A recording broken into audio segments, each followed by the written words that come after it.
It was like right now. It says citrus. It was cold as red. We're like, maybe we should not try to do this. Yeah, I had that HUD bite.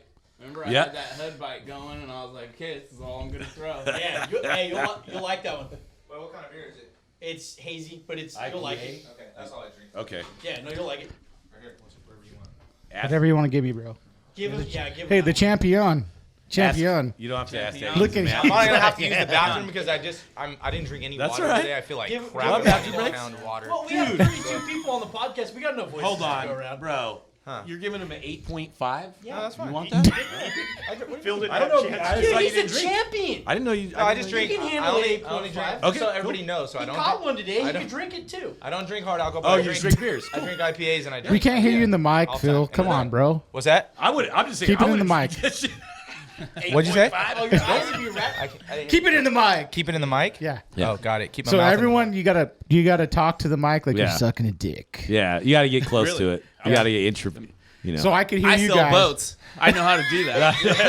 You know what I mean? Hey, you just made Yeah. a drop for the Anything fucking. for a boat For sale. Boatmasters, that's the Boatmasters hype shot right there. Okay, let's go around the table. This is, I think, the last of the round tables for this session. I talked about this one for a while. It's the Delta round table. So we'll go to my right. Start. What's your name, bro? What's your name? What you do? Caesar with Toxic Bait, Caesar Chavez. All right. I live here. Next one. Philip Dutra, tournament bass fisherman. Next guy. Tanner Spohn. What do you born do? and raised. Your mic wasn't that loud. Sorry. So Danny and his dad. So this is Danny Perfect. Delamater. I'm a Tanner Spawn's apprentice over at Boatmasters, and I sell Bass Cat boats. Bobby D. Bob Delamater, ex-tournament fisherman, all retired, full-time, and most of the time bait maker. Yeah, I like it. Okay, this is the first question for the Delta round table. Why is there a shit turd cutter inside of your guys' bathroom? Oh, poop knife. It's a poop knife. It's on a chain so people don't take the poop knife. Because now all of a sudden now poop knives are so popular. You see the poop knife in the bathroom? Yeah, on Amazon they There's sell a poop fucking knives. shit knife in the fucking. I'm like pissing and I'm going, why the fuck? Okay, is there so a here's the knife? deal. Just install a damn garbage disposal Yeah. at the bottom. If it's That's a gonna- good if it's idea. that That's a good bad. idea. So check this out. I didn't see it. You really want to know the real story about this, right? Turd cutter. So when I worked in concrete, some guy told me that he met some guy that had a butter knife by his toilet, and he's like, "Why do you have that?" And he's like, "Oh, your family doesn't have a poop knife." And I was like, "Yo, that's crazy, right?" But then, like on Instagram, it just came up, like advertised that there was a poop knife for sale, and I was like, "Yo, there's a lot of people that must use a poop knife." So I told my boy about it, and we started talking. And then the next day, I come to work. Right, I go home. I got employees here working. I come back. There's a poop knife on a chained to our handicap rail in our bathroom, with a butter knife on a chain. It's like a saw bathroom. I mean, we don't use the poop knife, but you never know. I mean, after those cheesesteaks, you know. They're pretty You delicious, may need bro. a machete. I'm so confused. So that's the whole thing. Hey, Like, your no, dad's so that's much real more talk. funnier. Can Like, you leave the round table? Danny's out. Danny's out. Hey, get the fuck out of here. Your dad's funny. We don't want you anymore. All right. The next guy, he's very popular. He's a really good fisherman. I heard Phil on Jake's podcast, and I loved it. It was really good. And Jake's a super cool guy. I wanted to meet up with him, but I think he just had a kid, so congrats. Yeah, tell us about a little bit about you, man. So- And I'm sorry, the podcast is Outdoors Unfiltered Podcast.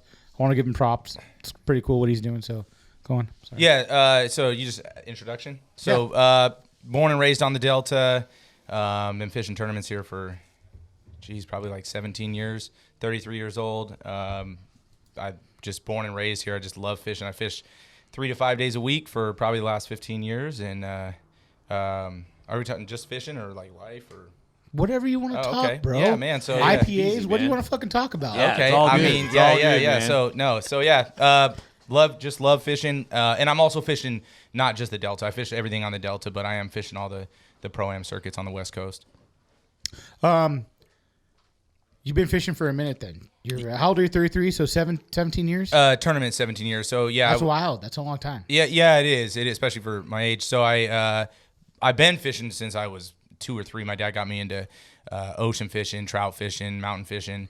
My grandpa has a houseboat on the Delta, so I grew up 3 days a week on the houseboat since I was literally 3 years old, 9 months a year, 3 days a week. But we had no clue what we were doing. So I got a job at the tackle shop when I was 16, and that kind of got me introduced into the tournament scene.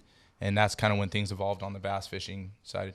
Are you a guide, anything like that? No, I take people out for stripers. I don't do it for bass, just because it's too special to me. But I have a deep passion for striper fishing. September, October, November, we absolutely murder them.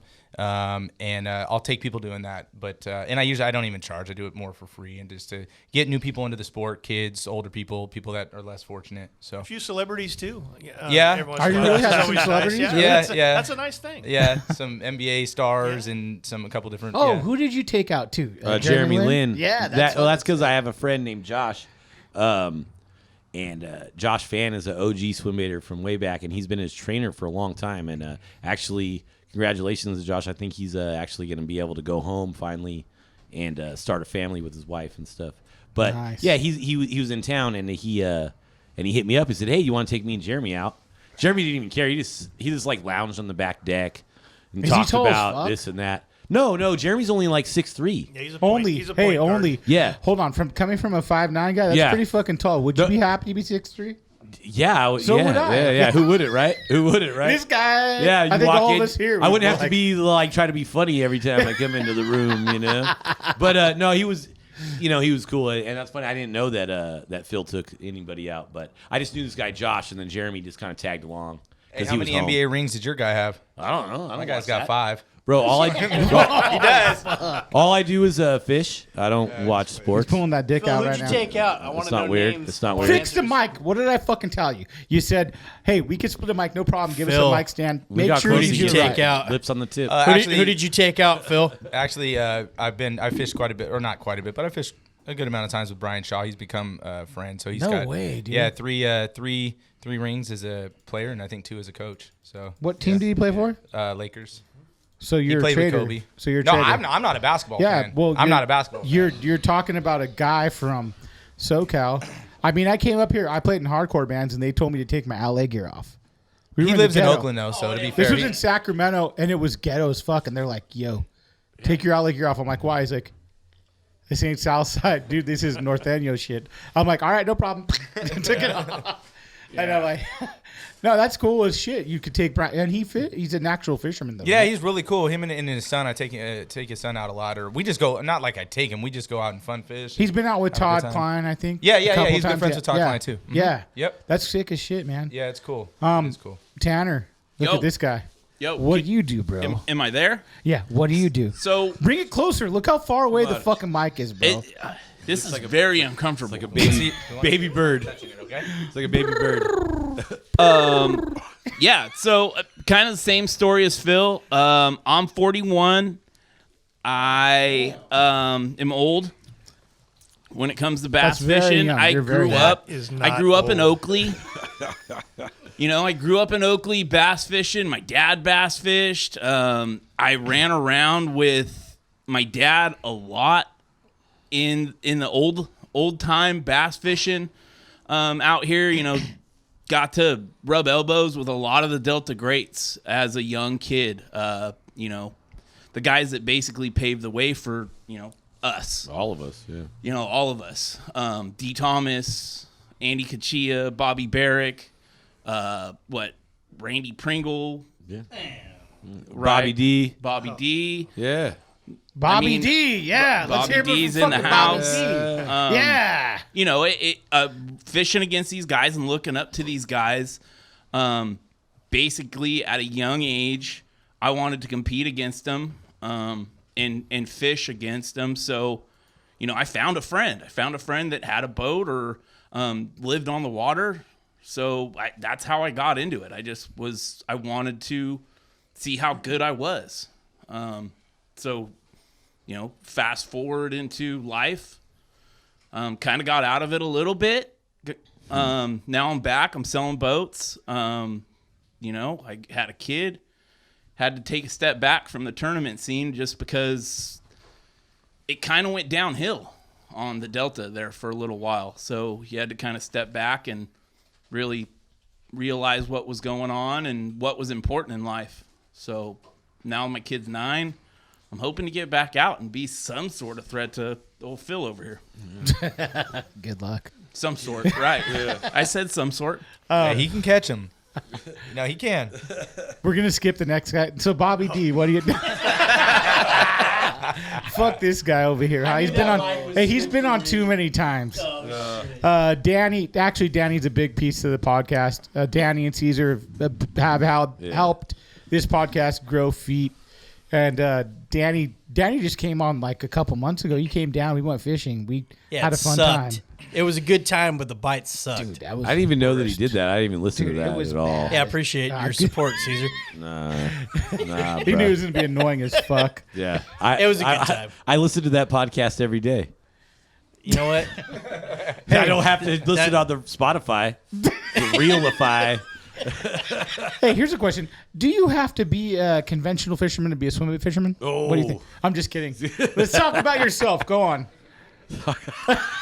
I know he has an answer for that. But, man. hey, listen. Let's talk Do we have enough time? We'll come back to Not that for with all Danny. you guys. But no, let's talk about Danny. Danny's you talk about the company, everything. Go. Shoot. Yeah, shit. I'm going on 2 years with Blank with Caesar. It continues to grow. It's been a good time so far. Looking forward to the future.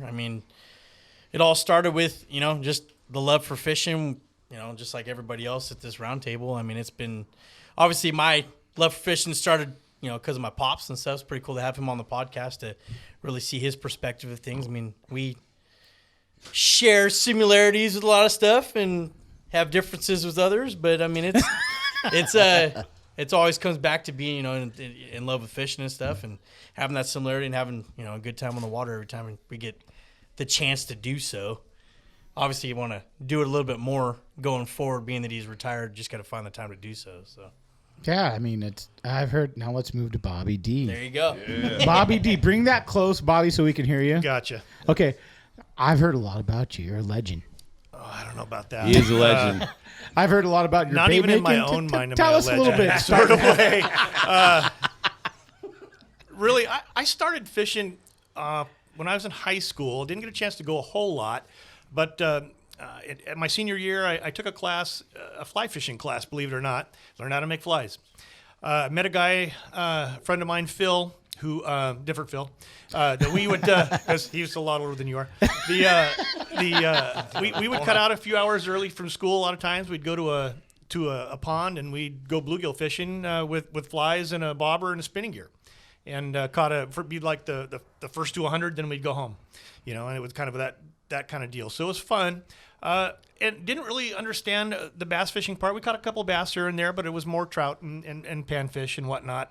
And then I went to the McCollum River one day down below Lake Comanche. And I kind of walked down some of the bank and was catching a couple of trout. Then all of a sudden I caught a black bass. And I'm going, whoa, this is kind of a neat deal. This is the first black bass really that I could remember. So these are a lot more fun than trout, so that's kind of how that started. And then bought a boat. I've probably been fishing out here in the river for about 40 years. I'm 60, so that kind of adds up quicker than I'd like. I took a guide trip with D. Thomas. Wanted to learn this flipping stuff because 40 years ago, that was what the deal was. You flipped jigs in wood and tulies, and that was pretty much it. There wasn't much for other baits that you really needed to know about. Of course, there wasn't a whole lot available at that time either as far as purchasing and stuff. So one day I ran into a guy named Pat Young on the water. We kind of hooked up, and I noticed he was throwing a spinnerbait. And I looked at it, and I kind of, my deal was still, I wanted to make baits, but I didn't know what the avenues to go through. So he asked me, hey, do you think you can make something like this? And I said, well, I don't know. Where do you get the molds and stuff? So picked up a few molds because the spinnerbaits that were available, there was a single spin, quarter-ounce spinnerbait that Bass Pro Shop sold, had a 2-aught hook in it. It was just terrible small stuff. There wasn't that much available. So that's kind of how it started, making baits. And one thing led to another, and then can you make this? Can you make that? And so, well, if I can make this, if I could tie a fly on a size 14 hook, I can certainly do it on a 5/0. So and that's kind of how that started. And you're kind of work with Danny a little bit on the live wire, right? I do, yeah. So that's a cool thing to.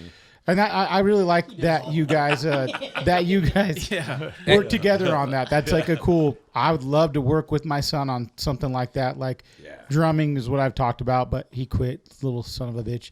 But like I can't help it. Well, that was like him. He cut out for a while and started paintballing. We used to fish quite fucking dork. We fished quite a bit Super together, and he dork. spent all his money on paintball guns and stuff, and I didn't understand that part of it, so I just kept fishing. But I really didn't understand because my son's a went fucking from- dork. it went from starting out at Shasta from him standing between my legs at about 2 years old, that's so fucking cool, leaning up man. against the pole seat, and I'd hook a fish and hand it When off do you to him. think And, you guys reconnected? So maybe he paintballed. oh gosh, 18, we 19, fished 20? a lot of hook tournaments and stuff together, and that was a lot of fun. We did well doing that. And then when he did decided to do the paintball thing, I started fishing with his sister a little bit. She's about 3 years younger, and she enjoyed it. Is she pretty as well. good too? Bobby, Yeah. didn't you tell me she was? She's a better fisherman. I was gonna say, didn't you tell me, Bobby, that she caught a lot more fish than Danny? Without question. That's what I thought. Still to Well, this without- day. without Great is the question. video as you can see Danny reaching over, grabbing the dick. Hold on a minute. Yeah, this is mine. This is mine. Yeah, you fought pretty hard there, Jim. This is mine. But it's cool to hear about like when you can reconnect with your kids, because I know Oh, it there's is, a time absolutely. there's a time where your kids are going to walk away if it's 16, 17, 18, 19, 20, whatever the fuck it is. Then they come back. I did that with my dad. I'm getting ready for my son to do that to me. He's 16, Waiting. so like I know he's going to fucking walk away and be like, later, Dad, and I'm going to be like, fuck. All right, like I could feel it already, like where he's kind of like into finger blasting girls and doing all the fun stuff, and I'm Yeah. like, I get it. You're doing what you're doing. Danny wasn't doing that. He was paintballing. He's finger blasting balls. Just to square things away, I learned a lot through paintball. Okay, I learned how to be a leader on the field. Okay, it didn't really translate much into life, Yeah. but I had a good time doing it. All right, yeah. here's the Here mic they back to come. Tanner. Liar, they're coming for you right now. Yeah. But it's cool to hear like a different Yeah. Perspective. You know what I'm saying? Like one day Yeah. he came back and was like, yo, I'm really into fishing. What age was that? Like 19, 20? No, yeah, it was probably right around in Really? there. And he decided he got his own boat, and he was fishing with a friend of his a little bit. They had a couple little pond hoppers, and they'd drop in over at Discovery Bay in the quiet water there, and Well, you they'd can't fish say around there. names. And, People might know. No, They'll get mad. ain't secret. No, I'm just fucking around. and so that's kind of how they went. Then he got his first little tracker, and then he got a nice little 19-foot Ranger, and then kind of went from there. Now he's in a nice, beautiful Bass Cat. What kind of boat does he have? Bass cat. What did There you say, you go. Tanner? I didn't hear you. Bass cat. That's Tanner, another don't use drop. that microphone as a shake weight either.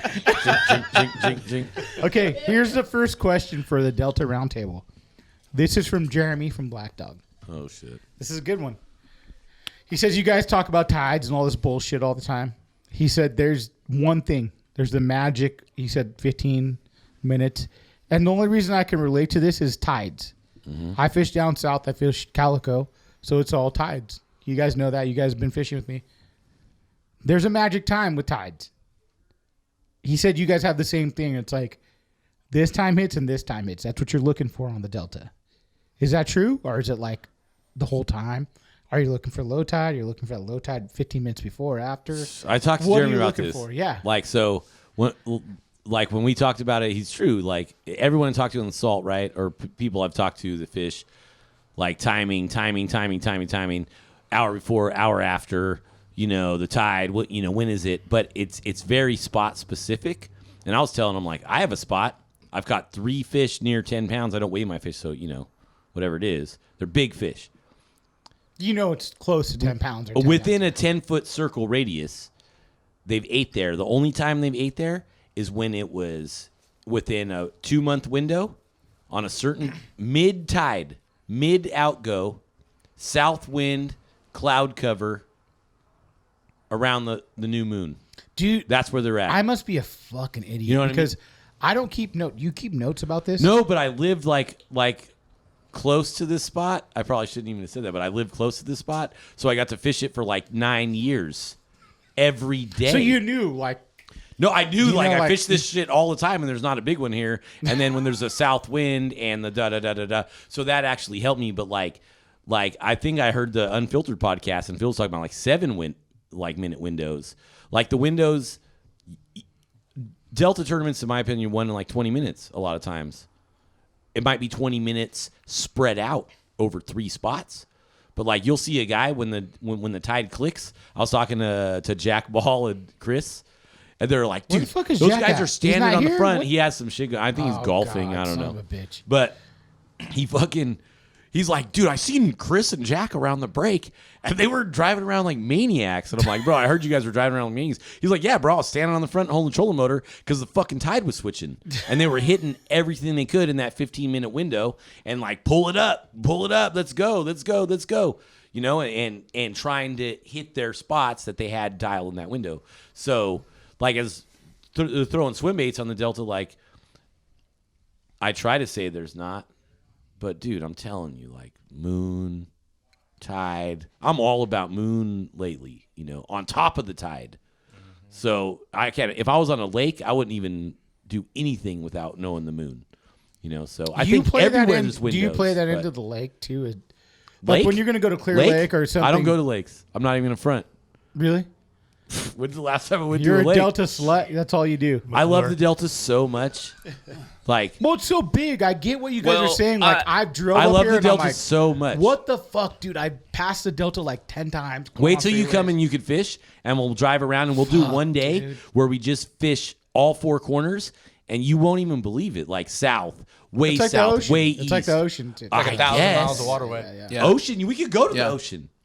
We could go to Carquinez Strait. That's like fucking. How wide is Carquinez Strait? A mile? I was just out there not too long ago. Half a mile wide? Yeah, it's I'm not even huge. joking. It's like Yeah. a half a mile wide. Yeah. Like, and with a sandbar, you could run your boat aground out there. Yeah. In the middle. Yeah. Yeah, and it's So- flat glass, but the tide's kicking out, and there's So- 3-footers. So, I mean, Not in my boat, brother. yeah, I call lakes fish bowls because they're there because I just give people, people give me crap for talking. But you know what? When But you I talk just about really like the dynamics of the Delta, and I think that the Delta has more potential than anywhere because of all of the weed growth and the opportunity for life. When you go on the Delta, all you see is life everywhere. If you go somewhere and you don't see like a bird or a mink or a fucking toad, Turtle.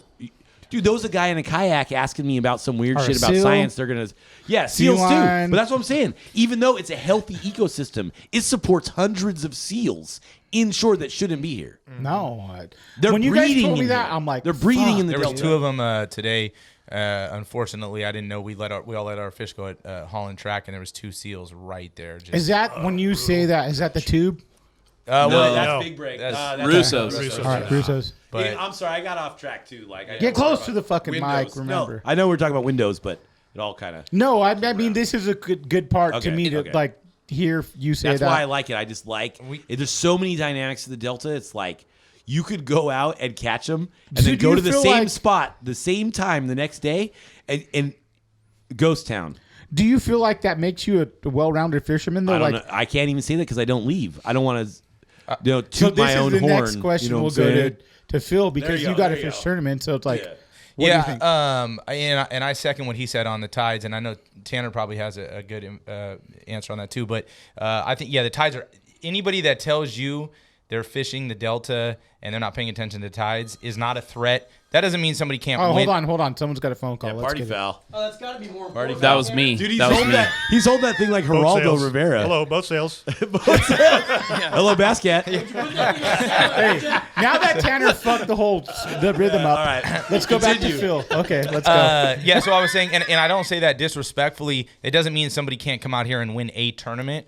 But no, the people that I look up to, the people that have been legends in this sport, they will all tell you that actually. And Tanner got the opportunity to fish with the one guy that I've always admired his knowledge, and sometimes makes me feel like I don't even know what I'm talking about. Is Bobby Barrick, and when you talk to him about tides, and he'll talk about 10, 12, 14, 15-minute windows. And I second that, especially the just every day being out more and more and paying attention to it. Tides are absolutely critical. The way that I the analogy I use for tides is if there's a dinner table and say you eat, I don't know, whatever time you probably eat at the dinner table at 6 o'clock, Burritos. right? 5 o'clock, 7 o'clock, whatever it is.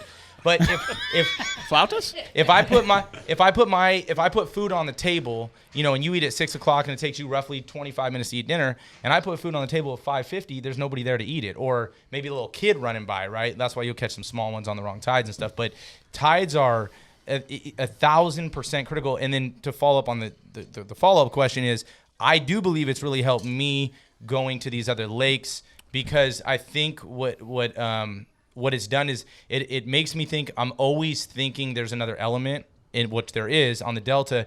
So then when I figure things out on lakes, there might not be a tide, but it might be the sun positioning, and I got whatever it is, or a shade line, or whatever. You have to on the Delta. It can be stressful when you're on the tides, because if you have a 15-minute window, that's 15 minutes. That's all you got. And you have more things to take into account instead of a lake where you're looking at a shade line or whatever it might be. You have the tides to take into place at the same time. On top of. Yes. Like when Caesar was saying the moon's phase, on top of that, you have barometric pressure, you have weather, you have, speed of flow, you have. Yeah, the speed of flow. I was going to say that, like, you could be at a spot and it's the outgo mid-tide 15 minutes for the end, but it ain't really rushing like it was the time before, and then because all the that's tides what makes are this different, place the most complicated Or- body of water to fish on or a day to consistent day, basis. day to day. It really is. Or It's it's minute not to as minute high. sometimes. it's a different it's high. tough. It's a different high. That's Yeah. what I've ran Yeah, into a lot. yep. Like, this is a different high. This is a foot lower than that high that I was at. Yeah, there's still and- 6 inches more water over their head at this time. Or Right, something. those fish just aren't comfortable moving into that whatever it is. Yeah. foot Yeah. of water instead of 2 foot of water. Or the What grass spot are you shrimp talking are about, gone. Tanner? Or something. Yeah. What spot, huh? Yeah. Hold on, Tanner just cut off Phil. So go on, Phil. I'm sorry. Yeah. Sorry. Hold on. Did you fish we a all tournament did. today, Tanner? No. No, Okay, I let's didn't. go back to Phil. If I would have, I wouldn't have won. No, but I was Hold just on, saying. hold on, yeah. real quick. Who won the tournament today? I did. Phil won with 24 pounds Hey, in okay, January, go on, Phil. bro. Go on, Phil. And All big right. fish at the tournament Yeah, too, by yeah. the way. 24 pounds in We call him January. Big Dick Phil from now on. Yeah, that's it. That's only. Should he be using this one? No, it's No, his is bigger. It's Oh, like okay. he's got Yeah. the tuna can right there. the mayonnaise jar. Mayonnaise jar. But I will say that trying to dial in the tide, and the other thing is that I want to elaborate on is there's not just necessarily one tide it's Caesar kind of said it too. It's per area, right, or per spot. You can fish an area like Frank's Track, for an example, or Mildred, the entire day and catch fish and winning fish the entire day. But each little element, each spot, the big ones might only be up on that one Thule point over there for 12 minutes of the high switch, and then they move off. So if you're hitting that Thule point right there, there's only a 12-minute window So in are that you doing day. your homework and being like, okay, I know if I can go hit all these Thule points where it's going to move the switch, I'm going to hit all these spots. You're going driving around, pre-fishing, hitting all these spots, going same spot. Okay, mark on my graph. Kind of come hit them later. Are you doing something like that? Sometimes the one interesting thing about the Delta too, though, is unlike a lake, there's no two spots that are the exact same, because even though you have a Thule Island, and I said this on Jake's podcast, even though you have a Thule Island and another Thule Island, another Thule Island, another Thule Island, and maybe the angle, because right, the current, the way it hits each one, or maybe one has sparse Thules on it, the other one is hard clumps, the other one has a ledge on the right side, whatever it may be. So there's no two spots the same. So it doesn't mean that you can't run a pattern, but it's not. I think it's what I've learned is it's way easier to pattern run at a lake, but I think it's helped me that I have to be so in tune with the Delta, and it's so hard but you have to be successful. But then when I go to a lake, it's actually easier because you can find 10 docks that are the exact same. I've never been able to run patterns out here, dude. It's hard, but I used to think I could, I'd be like, I could go to these Thule points, and all these guys are Bobby D and Mike Andrews and Steve Sapp, and these guys are doing it, right? And then I'd go, and it's like, you pull up, and you go to make the flip, and you already know. It looks exactly the same, and you make the flip, and you're like, this is wrong. It's not the same. You know what's crazy it's is not the same. When it's not Jack, the same. when Jack was on the podcast, Oh, the weed thing? Where the weed swung Yep. the right he's way? like, not ready. Like Yep. people have mentioned that. He's I think wise Phil, behind I his think Phil ears. figured that out this summer. Yeah, Tanner. Yeah. Tanner knows, it's critical on this. How critical it is for that tide, and it takes years and years to learn.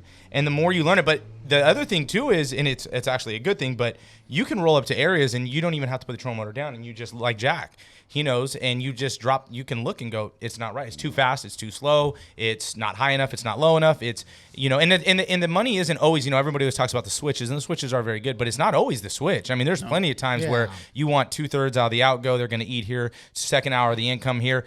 And that's what makes it so the Delta is so complex. And I think a guy that it's really hard to win here. I think probably harder than anywhere to win if you're not a local, because you can't. It's so it's really hard to pattern. You can, but who's came as a pro and done great. That's not from here. Yes, Like Jose Uribe did, but remember he threw the bone whopper plopper. He just threw it. And like when they had the Elite Series, those guys sacked him in Franks on the red rattle traps. Who was that dude? That was I know. It was a young guy, Remitz, Derek Remitz. Yeah. He was like, I'm just gonna fish through the tide, and they sacked him in the middle because there's so many big fish.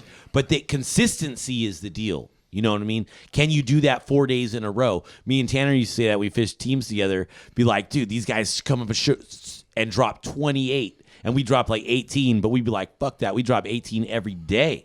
Like these cats could get 28, but we could drop 18 every. I can't drop 18 every day. I'm not fronting right now. Count me out. You know what I'm saying? But that's what our attitude was. Our attitude was like we could catch them consistently every day, but these guys get lucky once a week. Like, so I don't know. It's tough to come. And even when I always like, I guess I like to butt in and talk, but like imagine coming here. You cut him off. Yeah, imagine coming here and winning a Pro-Am, and then you go back to your spot. You're like, I'm going to go back to my spot and check this shit out. And then it's different depth, different weeds, different flow because it silted in or it didn't, and the weeds grew different. So much. It's like the ocean, bro. It's every really year like is the different. Changing. Every year. And I want to say one other comment, then I'll let Tanner or somebody else speak. But the other No, we thing didn't too. hear from Tanner. He does. Now the other thing is, I want to hear his input on tides. Actually, that's the only reason I came. I got my notebook here. But I was gonna say too, especially when you get out of the Spohn, guys can get a little bit more lucky from not being around here, and just kind of get lucky in April and May.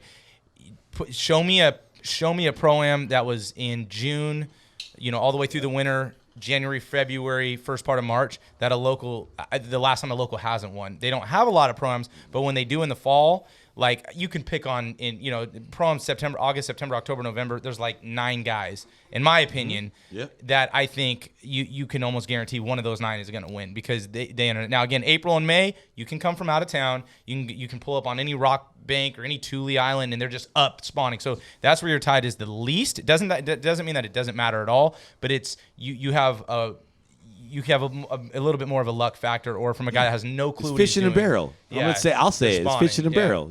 But what about Bed Tanner? fish. Tanner, what are your thoughts on Yeah, tides? I agree with you on the timing, the like seasonal. Yeah. Your springtime tide isn't. It doesn't really matter in the spring. Those fish are spawning. They're doing their thing. Either they got water on their head to eat, or they don't. It seems like once that water does get off their head, they get a little bit more feisty. Mm-hmm. Yeah, they little do. bit more like They eat the wake. they get mad. I Yeah. think they get frustrated because that water And the is bluegill are so low in and there. so Yeah, skinny. It seems like that to me. I think as you go on through the into the summertime, your tide gets more exact, and you need to know your tide a lot better. And if you miss it by 10 minutes, you might have missed your whole day. Right, and then it goes on, throughout, July to August. I think is some of the best fishing if you know what you're doing, and you can get your biggest bag if you've got it dialed down. 100%. You know what I mean? As far as fish, the tides going with the lakes, when I was really dialed in and I was fishing with Bobby, I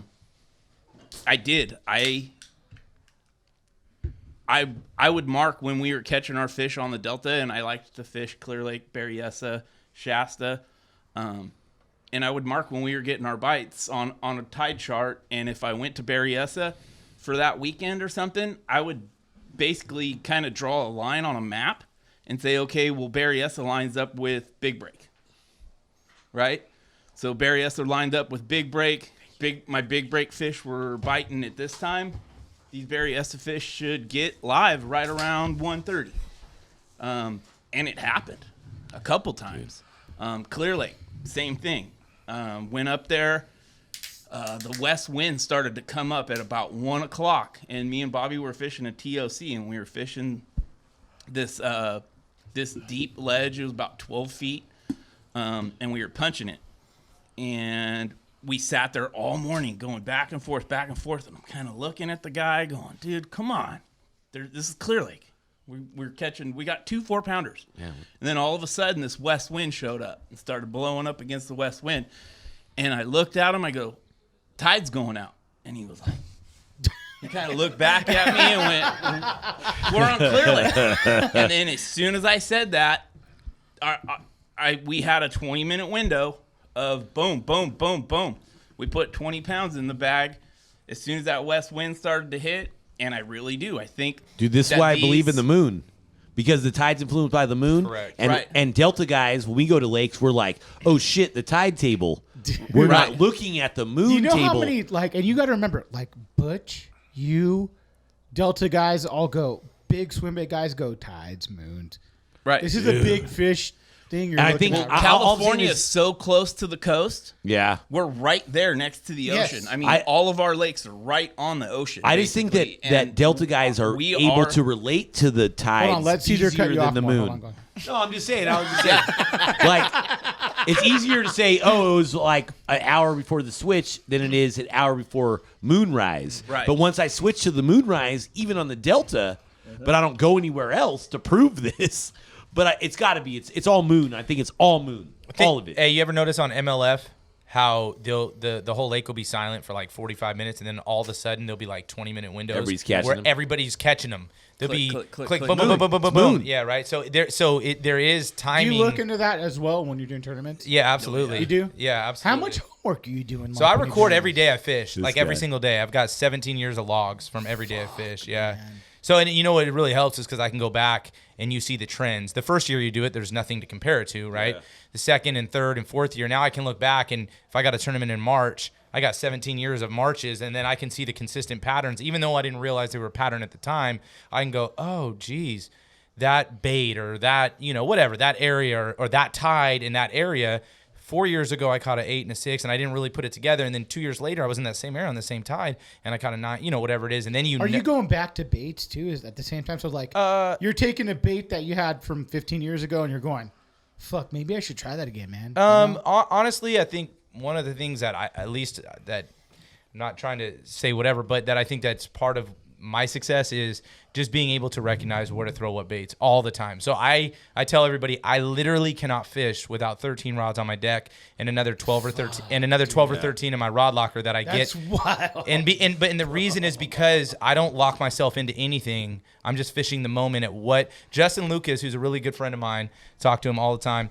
And I remember he said like 10 years ago, he said, Phil, you got to pretend like every cast, if someone said this next cast, I'll give you $1 million if you can catch a fish. Would that change your lure pick for that one cast, right? And if it would, and you're not doing it, then you're not at the game you should be. So it can be extremely exhausting, especially in a pro-am, when I don't have a buddy in the back who's doing another technique. Where I've had my co-anglers are like, dude, I've never seen something. You are exhausting to watch. I will make one cast with the wake bait, and I will put it down, and I'll make 2 casts with the frog, and I'll put it down. I'll make 1 cast with the Senko, 2 casts, and you know how exhausting that is to put. Hold on. What is this fucking guy doing? Go that way. You're gonna fucking unplug this, dude. Of course it's Danny. You know what's funny, Look at, Phil? hold on, Danny. Hold on. Wait, Danny. everyone I stop. guess we're gonna Danny's edit got this it. out. Hold on. No, We're gonna Danny's edit got this it. out. But you know what's crazy, Phil? Is I listened to your other thing, and I was thinking about all those casts you make, and I'm the same way. Like when there's somebody in the back, I always tell Tanner, I'm like, fuck, I hated fishing by myself because you go down a bank and you're like, I'm gonna throw this wake bait, but I don't have the guy in the back who's flipping the jig or doing the thing. And I learned to fish through tournament fishing, so you always have two guys. That's the worst. The reason why I had 15 rods in my boat because I'm a junk fisherman because Yeah. I couldn't put together a damn pattern. I love that you rods. say that. I love Dude, that I you think say the that. Delta breeds The us, junk right? fisherman thing was that's a Absolutely. good point of view. I mean, look at Chris Zaldain. You know, me and Tanner, I'll swear to God, this is a crazy thing that Tanner said. It was just off the kilt thing. We're fishing a tournament, right? We're fishing against Daniels and Jamon, I think, right? And we went out, and the fucking day just was totally different. Me and Tanner lived together at the time. We were like, we're doing it. You know, we knew it was. I mean, he had the boat. I wasn't. He's a fisherman. I was the backseater, but we were in sync. And then when we got in, we were like, holy shit, dude. They weighed 20-something pounds again. And he goes, how the fuck did they adjust that fast? And it was just like a off the cuff statement, and we both thought about it. And I look at it, and then look at Mark Daniels. He adjusted that fast, and Chris Zaldain and Skeet Reese and these different guys. When you see those guys up there, they're not only catching them on one bait. Like Daniels leans on his finesse thing in tournaments, but I wouldn't want to fish against him power fishing flipping. You don't want to flip or punch against Mark Daniels. Never. You know what's cool too is you guys. I'm gonna say more towards Caesar. You're a swim bait. You have a swim bait company. This is what you do. But you follow the tournament series as well. You're a big tournament fan, and you know what I'm saying? I just told Tanner that I wanted to fish again. Like I love bass fishing through tournaments, but it was just this thing. I love fishing so much that I never wanted to get burnt out on it. And it was like this thing that I kind of got burnt out, and I just like to fish. So I just went my own way. And I really don't understand the guys that don't want to bass fish, that don't tournament fish. I recently talked to someone that's a really good friend, old friend, and he was like, I wouldn't even fish for bass if I didn't fish for tournaments. On a Wednesday, if I lose a 10-pounder, I don't care. Yeah, I think you're fishing for the wrong reason then. Well, I really do. If you feel that way, that you don't want to fish unless it's a tournament. I mean, you're either ultra competitive, because you have to be competitive to a certain point to fish tournaments anyways, but when it stops being fun just to go out and go fishing, you need to go pick up something else. And I agree, and that's why I didn't understand it. Like, he's like, I want to do other fishing, but I don't want to do this kind because I've caught them all, right?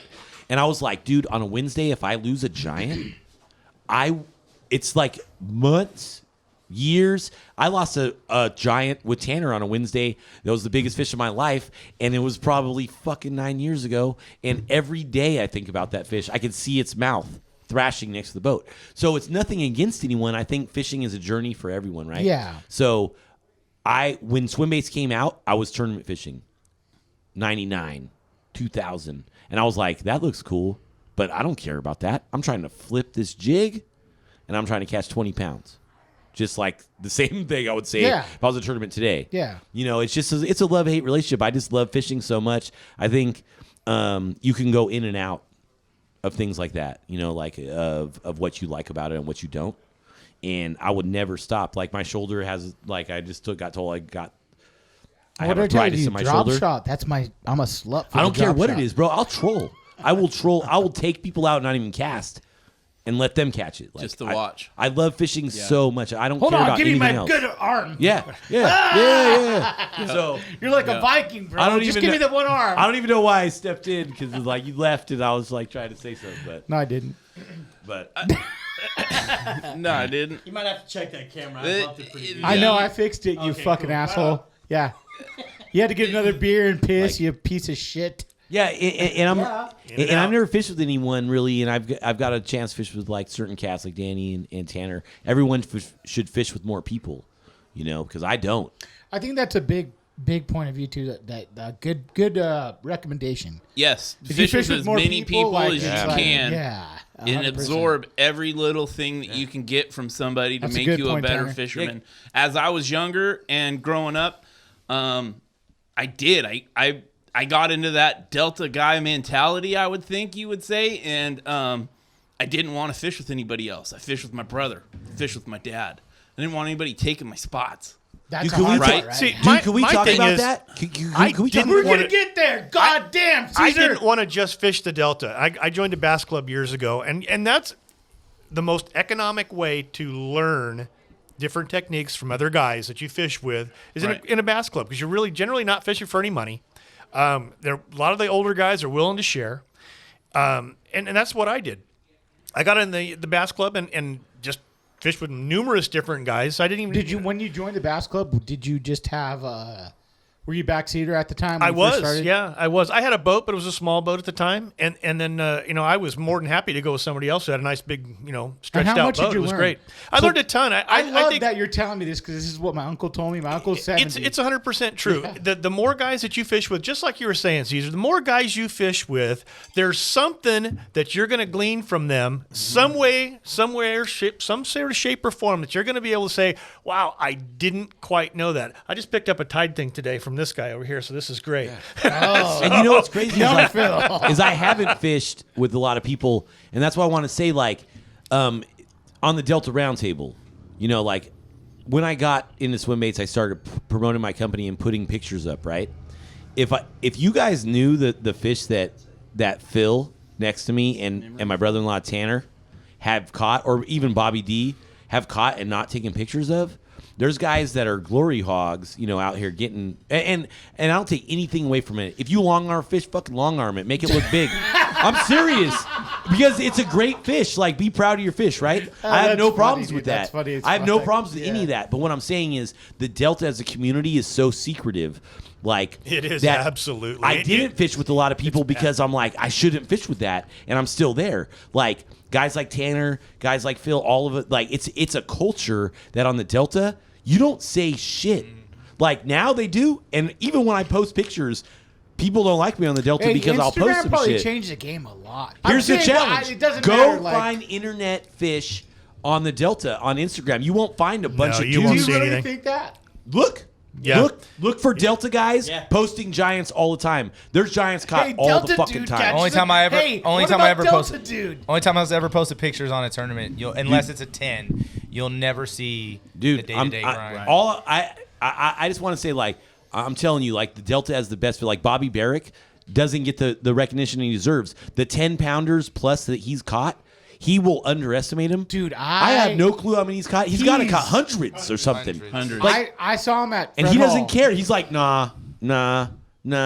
Like, He's cool as shit, man. dude, Like, he's a Super cool. He's a fisherman. Like, when you go on a guide trip and you take guys out till 5 o'clock since before light, and you drop them off on the dock and you slap them on their ass and say, good job, and then you go back out to fish till dark because Right. you want to catch them yourself. And that's because those guys wanted to go back. Yep. Like, take me back. My sandwich is all gone. Yeah.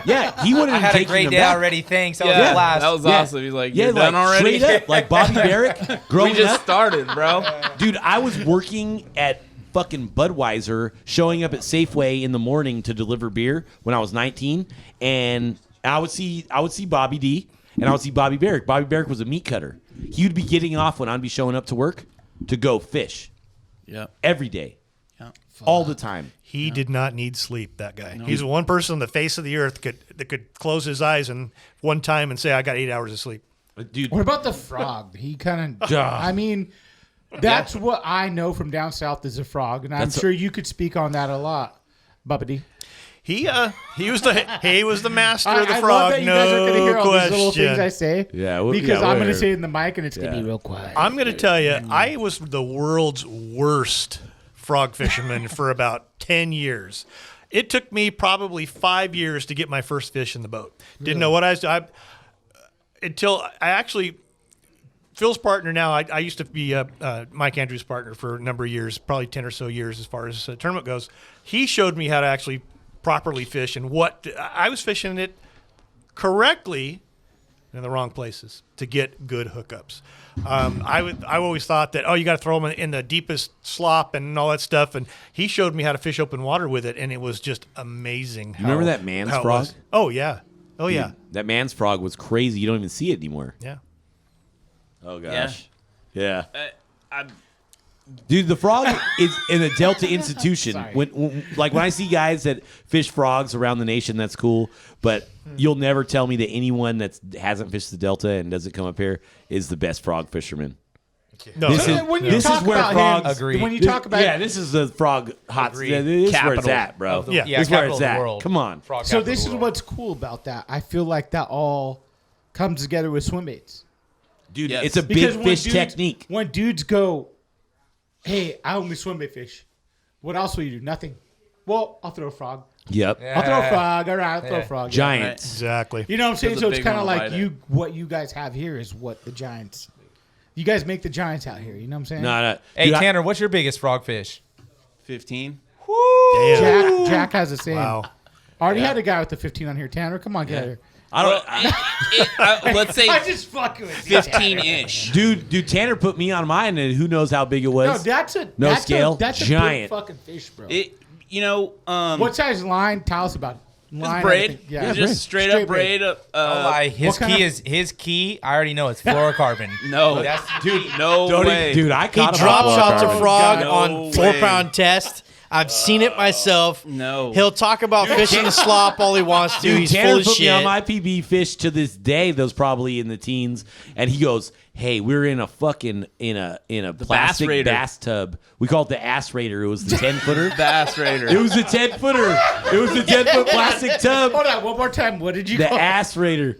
But Bass Cat so boat. check this out. You want to hear a Delta story? The ass raider. It was called the Bass Raider. We took the B off, right? So I was living with him and my sister. So this on- is your on the water. brother-in-law. Yeah, it's by my who? brother-in-law. By Yeah. By marriage. who? By my sister. Your sister. Not my Jessica, brother. yeah. Not my brother. Well, shit, I we don't live know close if enough it's to your San fucking Francisco. Wife's fucking brother. I don't fucking. Okay. right. Anyway, so right. That's a white thing. Yeah. Just because his So wife's white. white. It's an honest question. So we're out, right? And we're going through our little home slough. We live in the water, and we go in this area, and he goes, "Dude, this is so sick. I've never been in to tuck in under this walkway behind this dock." So he tucks me in. He tucks me in the front of this boat, and we're under the walkway, and he's behind the walkway, and I'm in front of the walkway, and I make the cast, and I twitch it once, and if you frogfish, you know that if a big fish eats your bait, it just disappears. It doesn't splash. Hey, so hold on, really quick. Give us the rundown what you do when you get caught on a frogfish, because my uncle did it to me. Some people are new to fishing that listen to this, Right. So give us the rundown. Like, Okay. do you fucking yank the hook as hard as you can? Okay, so check Reel, it. what do you do? You I know? cast it in, it eats it. So with the frog, I don't watch my line to make sure it's swimming away, but you want to make sure they have the frog, and they don't just have the legs, like Yeah. they eat it. But a really big fish, if you want to pay attention to your frog, because if a really big fish eats it, it just slurps. It just. So we're drinking up Hey, here. my name's Nick. I like to party. What's your name? What's your name? Tanner, I like to party. That's my brother-in-law. So My name's Tanner. I like to party. what's even better though is this guy puts me in there like he's the fucking Spanish fly, right? He puts me under there, and he's the guide in the back, and he goes, "Hey, sure, cast in there." So I cast in. It lands. He's like, "Let it sit." And he's a good fisherman. You know, we're both in there like trying to catch this fish. So I let it sit. Twitch it once. It goes away. I set the hook, and she comes up, and he goes, "You got her." And how did you say it, Tanner? Just like that. Yeah, dude, I'm telling you, that's not even, dude. That's not even As he exaggeration. nibbled on his earlobe. You got her. He's like, right? Yeah. And he's got his hands on this walkway, this gangplank.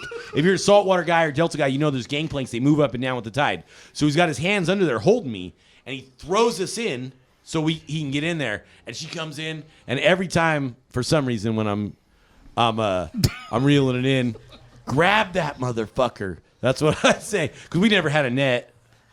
So oh God, you guys are no, fucking idiots. it was a It's a tiny small boat. boat. It was a tiny. We kicked my don't rod give a over. shit. I would I have kicked a like fucking 3 net, rods dude. over. I It's kicked the like 3 Delta. rods They over. shared Shared 1 one rod. pounders. It's so small. Yeah. Right. Hey, 2 rods, 1 cup. So I pull it up. So we catch it and I pull it up, and he's like, "Holy shit, dude!" And I had always told him he'd make fun of me. And I was like, "Dude, if I catch a fucking giant, I'm killing it. I don't even care, bro. I lost too many. I was holding it right, and she was shaking, and I just dropped her over the edge because I felt like I was going to break her jaw. She was so big. I have this weird, sketchy picture of it. But just to talk about that, Tanner put me on my fucking teener frogfish. And How big was that? You don't know. I don't know. Big. It was bigger than any swim bait fish I've caught. 13, 14 at least. Yeah, I would say 13, 14. It was a good frogfish. See, I'm all cool. We've had like I don't know. You know, it's cool to like. I think what you do is cool. Like, I don't think you need to weigh shit. Like, I didn't like. I showed weigh you everything. But That's see, because you're a tournament guy. That's a because different I was story, influenced by the like- internet, and like I hate when I see somebody that'll catch a fish and they're like, dude, I'm so bummed, or people like, that's not a 10, that's not a 10. I'm like, dude, just let him be hype on his shit. yeah, it is what he says it is. Ah, right. For me, I have I to don't know care. when I Hey, catch. hold on. If you don't weigh it, don't say it. Nah. You know what's funny to me is some of the guys that I know. There's a handful of them, and it sounds like Tanner's one of them too. That no, in a good way. That some of the guys. Fucking liar. No, some of the guys that I know for a fact are some of the that really know the Delta that have caught teeners and stuff. And weighed them, some of the big ones, but like they don't weigh them. Like now I'm the opposite. I weigh every fish.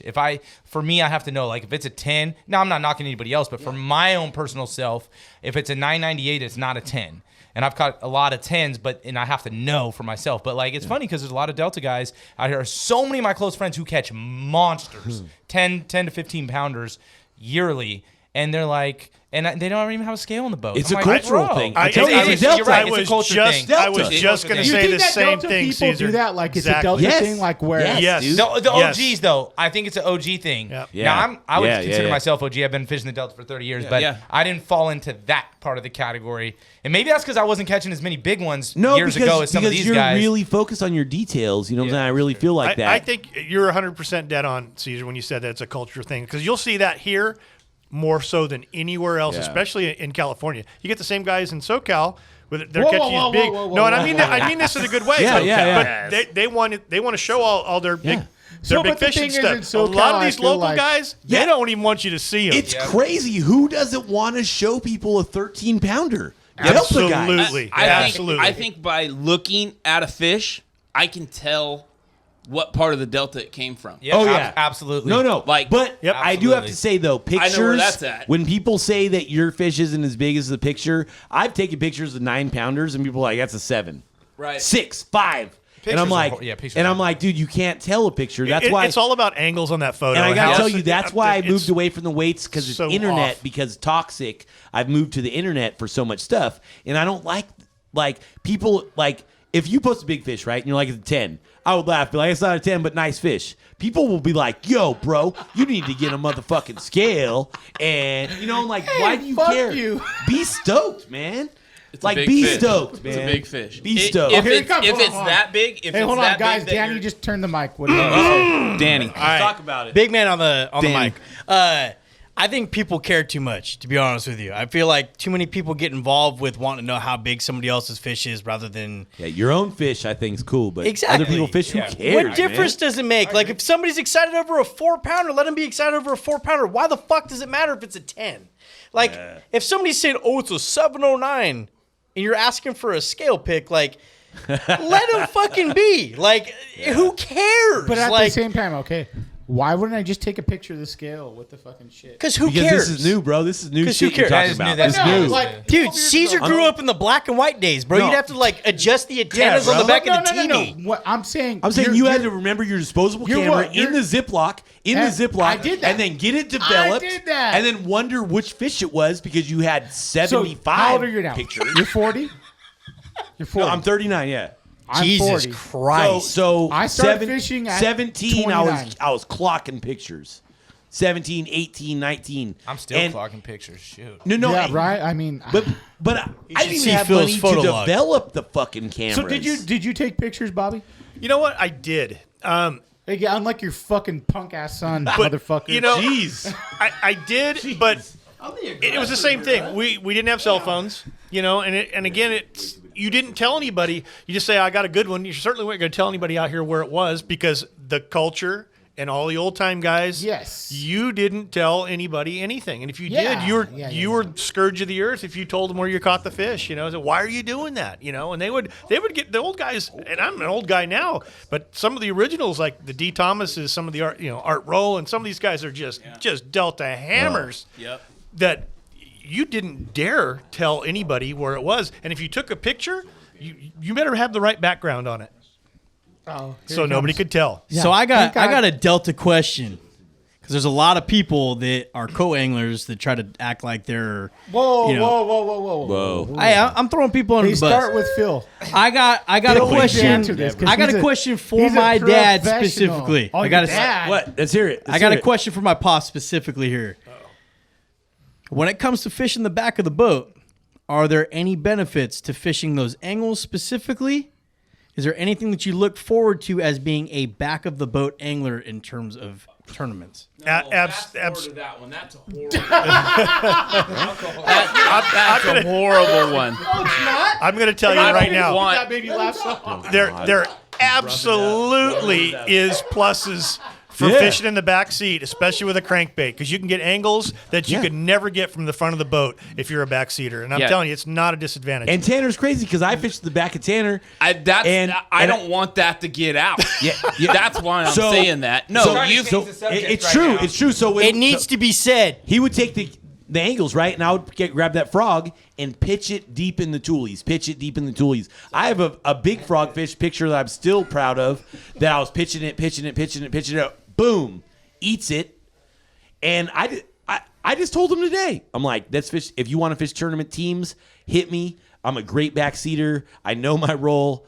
And now I'm even better because I punch and I throw swim baits, and I'm willing to chill in the back and take the angles. I think as a I agree backseater, 100%. if anybody's listening to this and they're wondering about tournaments, and you want to be a backseater, do not worry about you watch the pro out of your left eye and look at what he's doing. Make sure you're not hitting the same pockets. But don't worry about the long cast or the right stuff. Or the because first cast. We made money in this. So it's called the Yamamoto now. It was the Berkeley tournament. Me and Tanner fished the first year, right? And I had these spooks. We're throwing spooks. We're catching them on spooks, making money. I threw in, ate the spook. He was catching them. I missed it.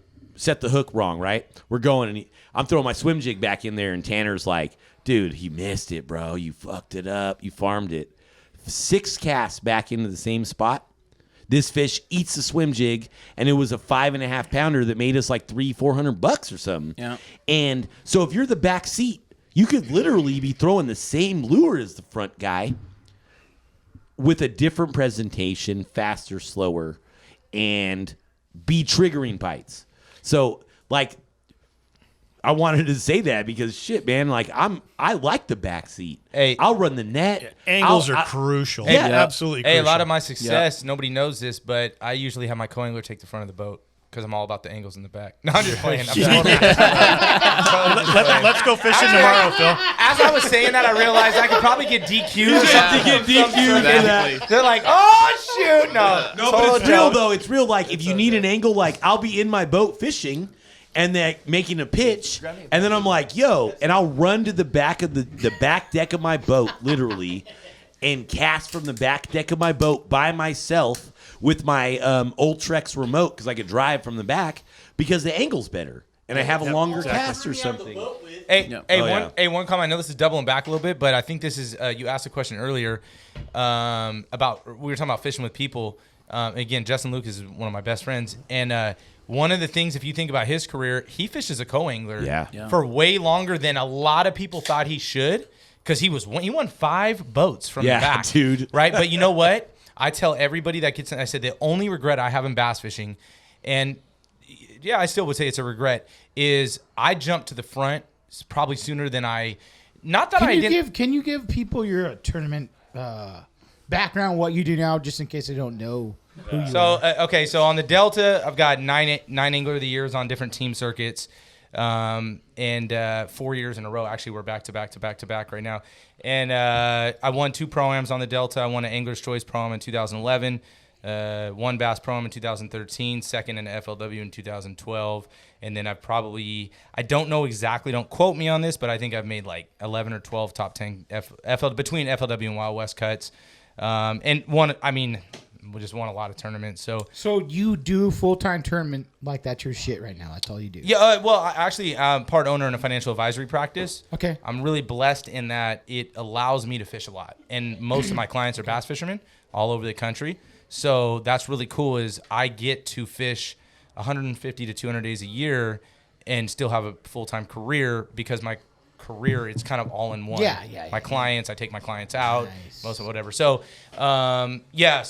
so in regards to that, and then I just started fishing. Last year was my first full year of fishing. I've been dying for years and years to do it, but I didn't have the boat until this last year to fish away from the Delta. I'm still fishing the Delta. Actually, I had one of my most dominant years last year, but I was also fishing all the Pro-Ams. So I think I fished 12 Pro-Ams last year, all the way from the U.S. Open down at Lake Mead to Clear Lake Shasta, FLW's Wild West. This year I'm doing all the Wild West Pro-Ams, all the FLW Pro-Ams, and then also the Apex. I don't know who's familiar with the Apex or not, but it's 30 guys on the West that I'm also involved in. So, and then I do probably 15 to 20. The Apex one's a big deal, though, right? It is a big deal. Televised and all that shit. Yeah. It's nationally televised. So I listened to, I think it was Mario. Yes, had Cecito? one on there. Cecito? He had someone that fucking had. Juan Acosta? No, that fucking are I don't give a shit who they won. They're sponsored by Banquet, fucking Coors. Oh, he had Matt Saavedra on. Yeah, That's he's in fucking it. sick. How do you get sponsored by fucking Coors Banquet? I don't know. Matt's a nice guy. Me and Danny know him through Spiralite. That's a sponsor He's- to have. Yeah, he's from Shasta. Dude, that's Matt's a sick great as guy, fuck, but dude. yeah, he got picked up by Apex. I don't know the qualifying things, but And Coors part of it. Banquet, he got his boat wrapped and shit. And I'm like, Yeah, I fuck, seen him. I seen him at the Wild That- West. I was looking. We have to get our driving boat him wrapped. by. yeah, I was like, oh, look at that. it's part of the I need prerequisites that for as the a sponsor. tour. I didn't even want for to get my that. boat wrapped, honestly. And I think honestly, non-fishing sponsors are so welcome Yes. to get in the sport. Oh, It's yeah. so smart. Do you remember when Fujifilm whether it's did it? foods or what, Yep. they can make so much money because we all look at each other's boats all the time. Whether it's sunflower seeds or it's snacks or it's soda or it's even beer or whatever the Right. case is. FLW Foods. did it Only great. beer, only beer. Look at, Remember look that- at what I Bridge mean, that guy made me look at thirsty what every time he drove by. Has Yes. done with the Euribase. Yes. Look at how big. And Bridgeford, yeah, Bridgeford is great because they have all kinds of snacks. What do we do in a boat? A lot of times, especially when we're just out pre-fishing Oh, or practicing, definitely beef jerky. we're eating. Yeah. And we're Yeah. having snacks. We're having drinks. Even water companies. Get with the program, guys. Nutter Butters. Dude, it's like $52 billion a year industry. Snickers. It's crazy. Aaron Britt, dude. Fucking Pacifico, dude. I saw that. Yeah. Good for him. Yeah, that's fucking great, man. wild, man. I mean, Yeah. And it's- that's what these guys. You need to have these cross-referenced But maybe if sponsorships that something are like non-industry. if something like that happens, maybe it'll help push the rest of the industry to kind of like come into the fishing industry. You know Trust what me, I'm this saying? industry could welcome any kind of free monies or sponsor monies Yeah. that you could get. It helps. needs It it. helps not only just the fishermen, but it helps the whole industry. Yep. It Yeah. really does. Yeah. And we're getting more and more fishermen now because of the COVID pandemic yeah. and stuff. We've sold more fishing licenses the last year than we probably Dude, I ever heard have. 9 million or something. It's like that. fantastic. Crazy. Get these kids Yeah. out young. Get them out on the water. Enjoy what's out there. Right? There's Yep. so much there. Just go out and have fun. Yeah. Get Straight cut. up, man. At whatever level you want to do. If you want to take a cane pole and sit on the bank and toss a cork and a worm, do that. Yeah, screw There's swim nothing baits, wrong with that. anything. There's nothing Night wrong with that crawler. at all. You Yeah. know? You'll evolve to swim baits. Dude, fishing is an addiction. It is, and it's fun. Yeah, man. And you could get as crazy as you want, or you could be as simple as you Yeah. want. That's what's so Yeah. beautiful about it. You could have $1 million or you could have $0 That's right. and do this. Yep. Yeah. And 100%. going back to that angle thing on the Delta, I think I weighed, I don't know, I weighed a lot of 10 to 11 pounders in team tournaments, and not one of them was me. Not one of them. It was my You are a good guide. it was backseat. it was my backseater. It was either my brother. I had to ask that question for all you people back at Yeah, home that are listening my to this brother, juice. or the guy I was fishing with for that year, or whoever, my boss. We put him on a lot of big fish, and it was all because of I guess it was all because of the angle, and it was because of realizing, hey, I can keep this trolling motor away from this fish, drift this guy into right where that fish is at. He's gonna get bit, and I'm gonna be able to put that net right in there. Well, like how many times, we talked about where you're like the backseat guy wants to take your front seat cast. Like everybody wants that cast on the perfect point and like get it, and they don't realize that you could pick them up just making that flip. I mean, look at D. Thomas. Right. Well, from the back of the boat too, like a lot of people think that because you're the first one to a spot, it means that you have the better advantage. But in reality, from the back of the boat, from what my pops has always told me, and that's the reason why I wanted to ask this question, but from the back of the boat, you are in the strike zone way longer than what the front of the boat is. Yep. And people think, first person in this spot, you have so much more of a probability of catching this fish, but it's not the truth. The longer you are in the strike zone is what gives you the bigger probability of catching this fish. I can't tell you how many more fish my dad has over 10 than I do, and he's fished more time out of the back of the boat than he has out of the front of the boat. Hey, and let's be honest, that's not a fabrication. But I mean, I've learned that through him. Hey, let's let him talk. I had a good guide though. Yeah. But that's just really what it comes down to. Is like you have to take advantage of the position that you're in. Like you might get the first dibs as the front boater and the boater for that example, but from the back of the boat, you're in the strike zone so much longer than what the guy in the front is. I think it's easy for us to say too, because like imagine so check this out. Delta Podcast, right? When I moved here from SoCal, I would just like to fish, and I turned into love to fish. But imagine going to the tournament and the guys you're fishing against are like Bobby Barrick and Chris Ball, Dave Glebe, D. Thomas, the inventors of flipping, and then like even like Schmitty and Andy Cuccia and Jimmy R.I.P. Jimmy McBride, and these guys that lived on the Delta. Was it Mike Reynolds? Mike Reynolds. I caught Gary Mike Dobbins. Reynolds. Dude, I caught Mike Reynolds in the back of Emerson driving back and forth with his fucking outboard before a Bassmaster. What are you doing? Like chopping up weeds. My old team partner was telling me about this. Like he's going back and forth up against this riprap rape, making a lane against these weeds so next week he'd come back and throw shit into it. And like 97, I moved to there was the Viper tournament. That was before these big tournaments. And it was huge. The one that tournament. Pops won. Yeah, the Bobby D won. It was like this giant 200 boats, right? How many boats was that, Bobby? Who won Bobby, how many boats was that? Who won that tournament? Bobby D. Yeah, and Mike Reynolds making lanes. And you won that, though, Bobby? Yeah, we did. Me and a friend of mine, Mike rolled. I had met him over at a boat show working at the Cow Palace. I was supposed to fish with another friend of mine that had just had his, at that time, probably his 4th back surgery. And he goes, just give me a minute, I'll be ready. I said, okay, fine. I'll whatever you want to do. You're pre-fishing on your own. Yeah, pretty much. And then as it turned out, he couldn't fish. So I decided, well, I'm just not going to fish then. So Mike said, hey, we'll fish with me. I says, all right, I've never fished with you before, but we'll fish together. And that turned out to be a good deal. So that was a huge tournament out here. Yeah, it was the biggest tournament that I can recall. To that time, there. right? Yeah. Yeah, and we only ended up winning by like 0.03 of a pound or something. It was really, really close. 0.3 of a pound, something like that. I love how humble you are. You're like, we only did. If I fucking won something, I'd be like, look at this dick. The funny, I think dude. the funniest part about the whole deal, we took off the first spot we roll into. And I got to tell this story because, again, I'd never fished with this guy before. So I pull up this spot, and there's boats still going by. And I go, get your flipping stick out. This is a flip spot. He goes, oh, I don't flip. I go, what the fuck? Oh, okay. So I make one flip with the jig. I caught an 8. And I go, do you flip now? And he goes, I will. Dude, back then, an 8 was like fucking catching a world record. And while boats are still going by, they're still launching. And I stuck an 8. Dude, an 8 first back thing. then was fucking crazy in the 90s. But we fished from here to Frank's, and just the bite kind of died out. We caught a couple more fish here and there. He goes, hey, I got some fish down south. I go, well, what's down south? So we ran down there, and it's stuff that I hadn't fished, before. And so we go down there, and we start throwing a crankbait and just wailed on him. I'm standing, he's down the boat culling, and I'm catching more fish, flopping them over the side of the boat. I'm going, we should save some of these for tomorrow. because we were the only boat in this place. Yeah. And I'd never been in there before. So this was stuff that he'd found, stuff that he'd fished. And so he goes, I got 4 more places just like this. I go, hallelujah, man. Yahtzee. You know? So the next day we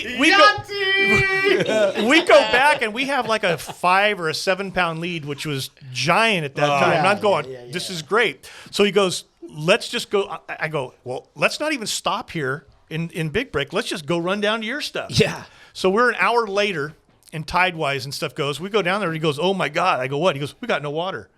I go, well, let's go to some of the other spots. They're all going to be the same. I'm going, oh no. So what did we do? So we picked and scratched and finally caught a couple, and I'm looking at my watch and I'm going, we got to get back. He goes, I got to hit one more spot. He sticks a 5 pounder right at the end. We throw it in. I've got my life jacket on. His jig and everything is still, or I think maybe it was a spinnerbait. It's in the live well with the fish still attached to it, and we're going. And we barely made it back. Yeah. We didn't have much weight. Back then, it took 2 hours to Dude, I was gonna say that's a long fucking And run. so That's a it long took fucking forever. run. And we got back, and we just knew that we had blown it. We really knew that we had blown it because we just didn't have. We had like 15 pounds, and the day before we had 27 or something, you know.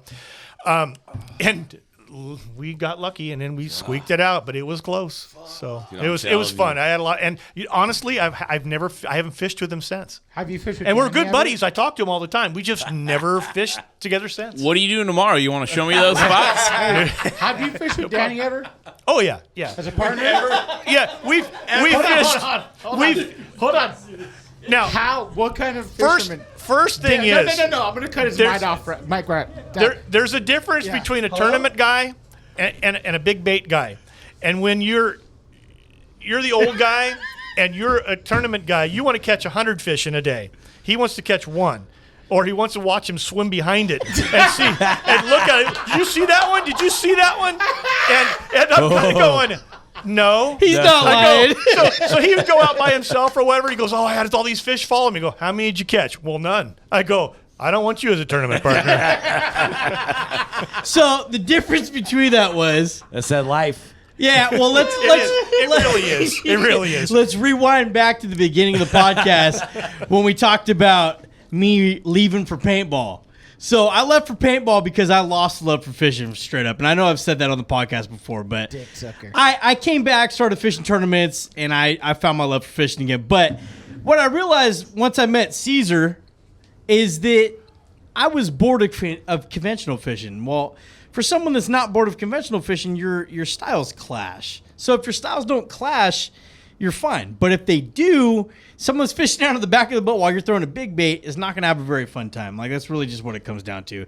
And I think that's the reason why me and my pops have had, I wouldn't say a little amount of fishing time, because we spent a decent amount of water. You won't throw like a regular bait? Like I will. Yes, he I does will. all the time. He I doesn't will. even throw big baits. Hey, I hang baits. Hey, yeah, I no, hang I'm gonna baits. say he's a bait I hanger, a catch- bait hanger. I throw He's a actually drop really shot. good with a drop hey, shot, and then he I puts throw all the weight I throw a baits drop on. shot This guy's a bait hanger. 97 Fuck this point. guy. Hey, I throw a I'm drop talking shot. I'm talking big baits, like 6 ounce plus. That's Hey, what I'm bro, talking that's about. not a 6 big bait. ounce That's a plus. Mongo bait. 6 I ounce throw plus. That's what I'm toxic talking baits about. majority of the No, time. he does. I'm just saying. Phil, how important is it to have a good partner? Very good. There you go. Very important. And I was that until I realized that I was Hey, bored how with bad is conventional. it to have Danny as a partner? Horrible. Very No, bad. me- It's fucking I gotta say, horrendous. me and Danny never fished together. We made money every time we fished together. We so. have. And Caesar likes to post pictures holding up the peace sign, and he looks like he's not even from this planet. So we're like, Dude, whatever, it's all let's peace, make it's all fun love, with it. It's all love. Dude, me and Caesar like It's to all go love. out and fish, Fuck, and we dude. like to have a good time in the 2 hours of daylight that we have left. No, get out of here with this guy. Oh, come on, don't lie to me. 3 hours of daylight. Let's go with that. We like to get out at 3:30 in the afternoon and have 3 hours That's of daylight because I left. work like a human. Well, yeah, I don't. I'm a union worker, so whenever the time's up, I'm up. It don't matter how much I got done. I'm fucking done with it. But this all goes back to enjoying fishing, Yeah, fishing is- however it does. you want to do Ultimate, it. dude. It That's does. the whole deal. Enjoy it however You know you what's want great to about do the it. Delta too? Like I was in Tahoe and I hit Tanner. I mean I hit Daddy up and I'm like, yo, I've been in fucking Tahoe for a week. I'm coming home. Dude, the tide's right. What's up? And he's like, let's go. We hop in the boat. We go out for like 2 hours. We don't catch nothing. Last cast of the day, I'm like, hit this spot. Dude, they've been loaded on this mud hump. Go up. I pull a 9. Like fucking pound, boom. I hit him, right? And I'm like, cast in there, Danny. They're in there. And I reel it in, and we did it, and we're laughing. And then he didn't catch nothing. So I get in I get in the trolling motor. I don't catch shit. I get in the because the real truth is, like, the Delta, right? We're talking about Delta. There's this mud hump, and it's probably the size of 2 Volkswagens, maybe. It's only 2 feet tall off the bottom. It's like a plateau of 2 feet, and it's 2 Volkswagen Bugs big. There's a crack that goes through the middle. I knew where the crack was. Because it's South. God damn it! In South Cove, right? Phil's all about it. In South Cove, I'm gonna Give away our spot, say yeah, and there's crawdads crawling all over this thing. Don't tell him what color it was. Bright red. Yeah. So Shit. I go Phil, and I can see you it on mark low my tide. map, I please? see these fish, and I can't get them to trigger. Well, when me and Danny were fishing, we go back in. And I look at this cove, and it's like almost whitecaps, and I'm like, oh, they're fucking good in there, right? So I knew where the crack was. He didn't. I made the cast, caught the 9, put it in the boat. He's like, no, there's nothing in there. I circle around, one more cast, boom, like 6.5. Eats the next cast right on the thing. I already had one that was 8.5 that day. Because whoa, she was whoa, whoa, three- whoa, whoa. We're talking to you. We're talking to him. No. Cut your mic off? But Because it was a she was matter there. of Cut not. your mic off. Hold on. We chill. weren't catching shit that whole day up until Yeah. that. But that's how it works. Because she was there, like, and it was like, I swear to God, if you would have missed the cast by 5 feet to other side, there's no way either one of those fish would have bit. You just knew. And I seen the fish. Yeah. Look, he knows the spot because it's obvious. It's like a 2 Volkswagen with the crack, and there's crawdads. I had like a big crawdad imitation. I don't remember what it's called. It's huge though, and I was pitching it in. And there was like 6-pounders staring at it, and I'm like looking at them. Go ahead and eat it. Nothing. But I came back when I knew they were there, and the wind was blowing. And it converted because when we went out, it ended up that the tide was right and the wind was right and the window Dinner was time. right on the Delta. Boom, boom, boom. They're there. And I told him, like, it's the angle. It's the angle. He didn't have the visualization in his head to know where to cast. But even if you have the window, imagine if you knew the 10-minute window and you missed the cast by 5 feet either side. Yep. It's a ghost Hey, town. my accuracy shut on the fuck up. cast Phil has to talk. isn't that bad. I'm just letting that know.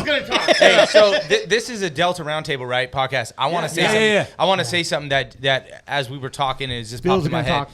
The reason I think some of the best fishermen, Mark Daniels, Justin Lucas, a bunch of them, have come out of the Delta is what body of water can you win a tournament on 7-pound test, 6-pound test on a drop shot, 65, 70, 100-pound braid on a frog, a wake bait, a chatterbait, a Huddleston, every reaction bait known to man, every flip bait, every punch bait, every technique you can win on the Delta. So not only, a lot of fisheries you go to, it's only finesse. It's only clear water, right? The Delta, you have dirty water, you have stained water, you have clear, you have ultra clear. You have on the same day. And check this out. And you have all the different structures from, Tule's, rocks, and all that. But something else that pops in my head why I think Delta fishermen, if you're not, D. Thomas always said, if you can learn 2 bodies of water, you can be the best fisherman in the country. Comanche and the Delta. Yes, sir. One of the reasons, and he said it to me for 15 years, and I'm really close with D, and he's said it 100 times over and over.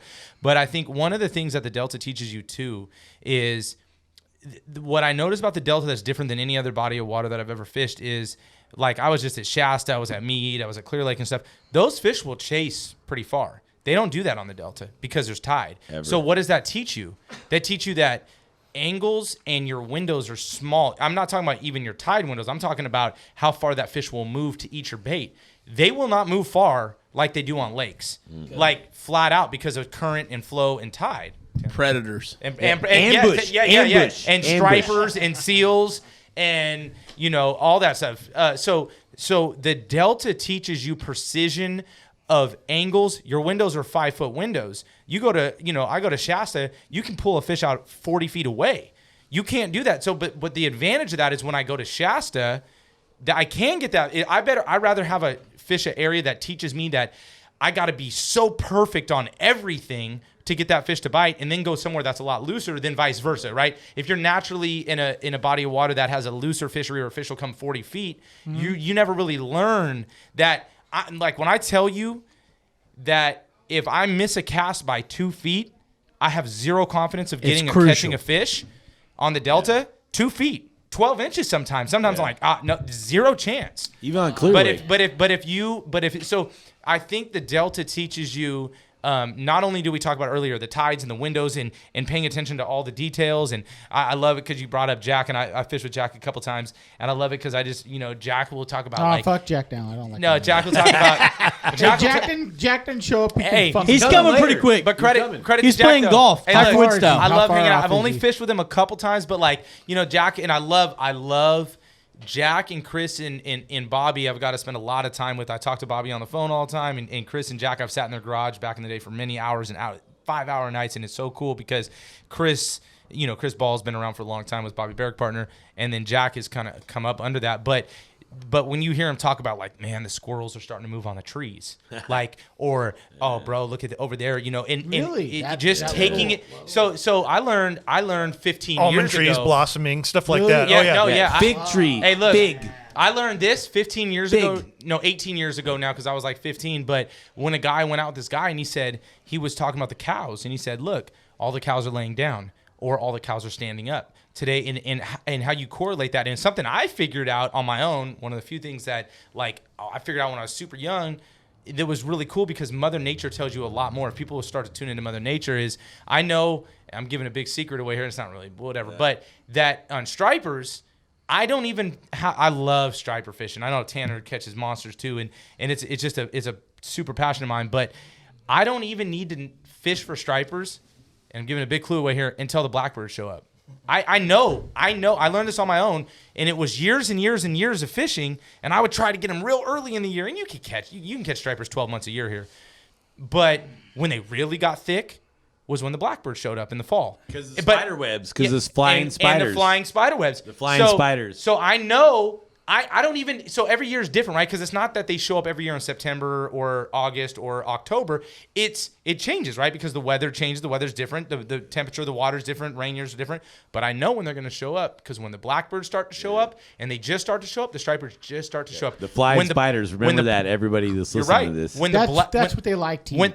No, not necessarily. It's not. It's a migration. It's a migration. The spiders It's a are flying, sign. dog. It's a They're sign. migrating It's a sign too, like the from birds. nature. Correct. It's a sign from nature. And fish are the same way. They follow those same thing. All nature does, right? It's a migrational pattern. Correct. So when the blackbirds start showing up every year, I literally, I tell you that with 100% confidence, because I've done it for over 20 years now.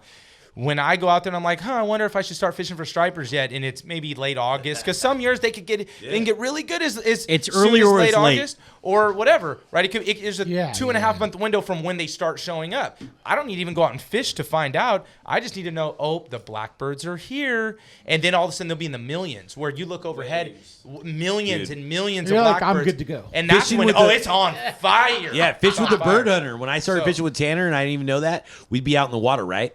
And we'd be fishing, fucking throwing whatever, fucking. We were nerds, dude. We were fucking nerds. Tanner did tile. Oh God, what is that right here? Tanner did dial, and I did fucking concrete. So we did whatever we wanted. You know what I'm saying? We worked half the day, fished the rest, right? So me and Tanner on the water all the time. I'm not a bird hunter. I'm not a hunter. We're out there, and we're at this island, and these birds overhead on the delta. We have crazy birds, like flocks. And over this island, because we grow rice and different shit, Tanner goes, what the fuck, bro? And there's just birds, just all these crazy noises. Some type of ducks. Yeah. I don't fucking know. I'm not a duck hunter. They were coots. They were coots. Nah, they were were mud coots, but he ducks. knows, They were right? coots. I broke them with my nose. They're crows. I've killed them with my face. Right? I remember that. But the key was, fuck the birds. Nature goes off. Nature goes off in those hours. So there's these bite windows, tide, moon. When the fish are biting, the frogs are chirping. The birds are flying. The fucking muskrats are eating. everything's happening. And I never picked up on that until I fished with Tanner. And he's like, yo, check these birds out. We ain't catching shit. We're on the wrong program, homie. Like, these fools are going off. Like nature is happening, and we're not catching anything. So I think we're the doing worst, the wrong thing. Like, birds are chirping, frogs are chirping, fucking muskrats are eating, raccoons are eating crawdads. Where the fuck? Dude, minks, You guys got muskrats, muskrats raccoons, up here? Oh, yeah. all Fuck that. yeah. If they're So- moving, What the fuck, man? the What- fish are moving. what people fish are moving. spend the most time looking at the calendar is what the problem is. Nah, look at nature. So people the look birds, well the exactly, fucking but people look at the everything. calendar and think, "Oh, summertime's here." Well, not necessarily. So if the seasons aren't translating to that exact day, it doesn't matter. So people always spend this time looking at the calendar thinking, "Oh, summertime starts in June." No, it doesn't. It could. Or It could very start in- well could. could start It very late well could. July. Or it could start Exactly. late July, yep. But people look at a calendar thinking that they need to be fishing a certain way, but that's not exactly how it's supposed to be. And I'm going to go on record right now. Here he goes. Here we Hold go. on, no. Hey, you guys Wait, can send look me. at his dad. He's like, Hey, "You fucking I'm saying idiot." this with confidence too. I'm going to go on record and say that the toughest body of water to figure out is the California Delta. I don't care what anybody has to say. And in going back to what Phil said, what D. Thomas told him, because I've been told the same thing from D. If you can figure out Lake Comanche and you can figure out the California Delta, you can fish anywhere. I 1,000% agree with that. Because the California Delta is so hard to figure out because there's so many variables. Yeah, I don't and there's believe so you. many What does things your that dad tie think? into it. Hey, so Yeah. what does Bobby D think? I agree 100%. D said that Comanche I'm good. is got any kind of structure that you can imagine. It's got rocks. It's got creek channels. It's got any kind of structure that you're going to encounter in any lake that you fish. Spotted bass. And it's got spots. It's got largies. It's got a few smallies still in it, not very many. But you learn to fish Comanche because of all the different structure types. You can fish anywhere. And another thing too, on top of that, is by the time it's said and done, like if you can figure out tides, like you're already a step ahead of the game. So like going back to what Phil said when it comes to Clear Lake. Clear Lake is another body of water that translates into the Delta. Whether or not you don't have tides, I understand that. So you have a body of water that doesn't have tides, but for whatever reason, my dad's always been one of those people that's always preached this, but when it comes to Clear Lake, you can pattern a bite from the Delta and translate it into Clear Lake for whatever fucking reason that is. It's something weird. If I'm catching fish on a black and blue jig flipping, I can go up Clear Lake and You know do the why? same thing.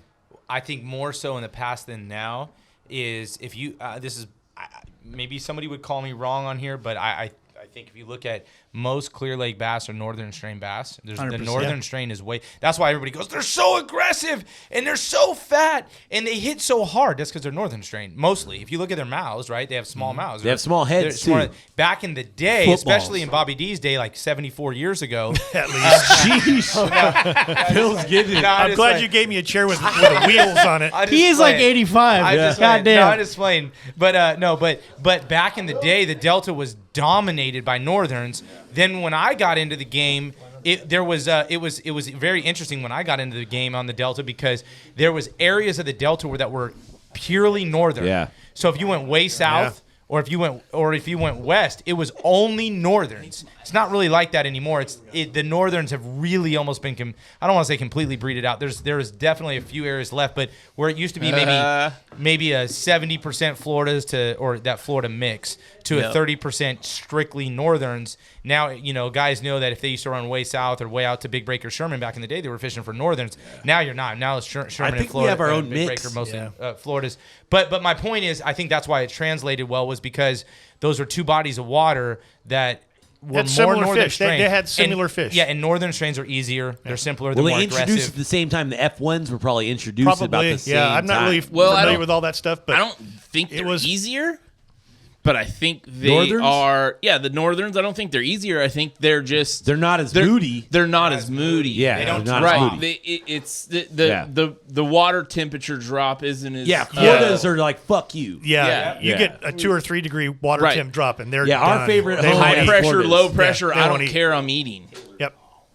I know it is. Most of Right. most of the Delta now is all Yeah, Floridas. all Yeah. Floridas. Yeah. But even like It's not the hybrid though. Yeah. like Right. they bred the hybrid out. I think the Yeah. Northerns that were the hybrid got bred out a little bit. right. It's more northern. No, you're it's right. more Florida now. It's So, not. so back in the day when I first started, the majority of the Delta was the hybrid breed, and then the far corners were the northerns. Now it's mostly all Floridas and homogenized. and it's everything is just going more Florida. But you see that though, Right. like Florida. Right. a lot of the fish I see have small heads and big bodies. Like we have it. I think we're in like a lull of genetics. Like, you know what I mean? Like we're instead of creating like little guys and big guys, Right. we're creating like all linebackers. Just We're not monsters. creating kickers and linemen. Look at the Mean guys. structure Yeah. that's changed out here. Yeah. Over the last 20 years. All weeds. Exactly. Right. All weeds. Exactly. When you get something like that, Thank you. growth rates go Yes. way up. Yes. Because there's a lot of food available. Because you've got little fry that can stay alive. You know, because they can hide in that I stuff. talk about You've like got- the 90s. I remember 99, 2000. Phil and his wife, Phil and Carol, they were punching the rod strainer 1 ounce jigs. Hey. Rod strainer was the only one I knew that made the 1 ounce grass they did. jig. And that was like a big Florida thing. Well, punching out here wasn't as big. Right. And I remember trying to put those 1 ounce jigs in the weeds, and I wouldn't even put it in the mat. I would see these mats, and they would have these big, they'd have these big jigs, and they'd be flipping them, and I was like, I'm flipping them too. But they were flipping them directly into the mat, and I didn't really understand the change that was happening. Even now, I love flipping jigs, Bobby D jigs. I grew up on those. But the only time I honestly flip them is like February, March. Because I have the weeds and the water clarity. That's the whole thing. We don't have the stained water like we used to Yes. because those weeds have Yes. filtered everything out. It's really Chartreuse changed and blue. that jig bite out here. It's Dude, changed it a lot. chartreuse and blue used to be my shit. And I'm telling you what, I would much rather catch them on a jig than anything else. Yes. If I'm going to flip something Yes. in the water, give me a Yes. jig. That jig bite that for anybody that has not known or hasn't been around the Delta is nowhere. It's not even. Not only is it not as good, it's not even. It doesn't even look the same as it did for 12 years.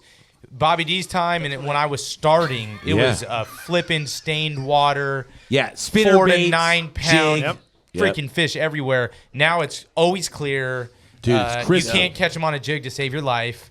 And I don't even own a jig in my boat. Dude, Almost 90% I of the year have I them throw because one I now. caught so many big ones, but I'm for the telling past, you, yeah. February, March. Oh, I know. Yeah, Back in and, the that, day, and that's though. pretty much Back in the it. day. Really, you're Yeah. right. And if I don't fish north, but if I fish north, I notice they get a lot of muddier water because the When's the lakes- last time either one the of you lakes guys and have stuff? thrown Right. pork?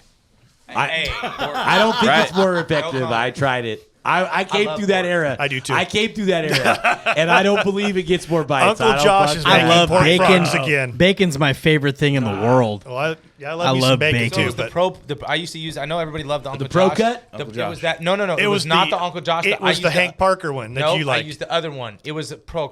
Procure.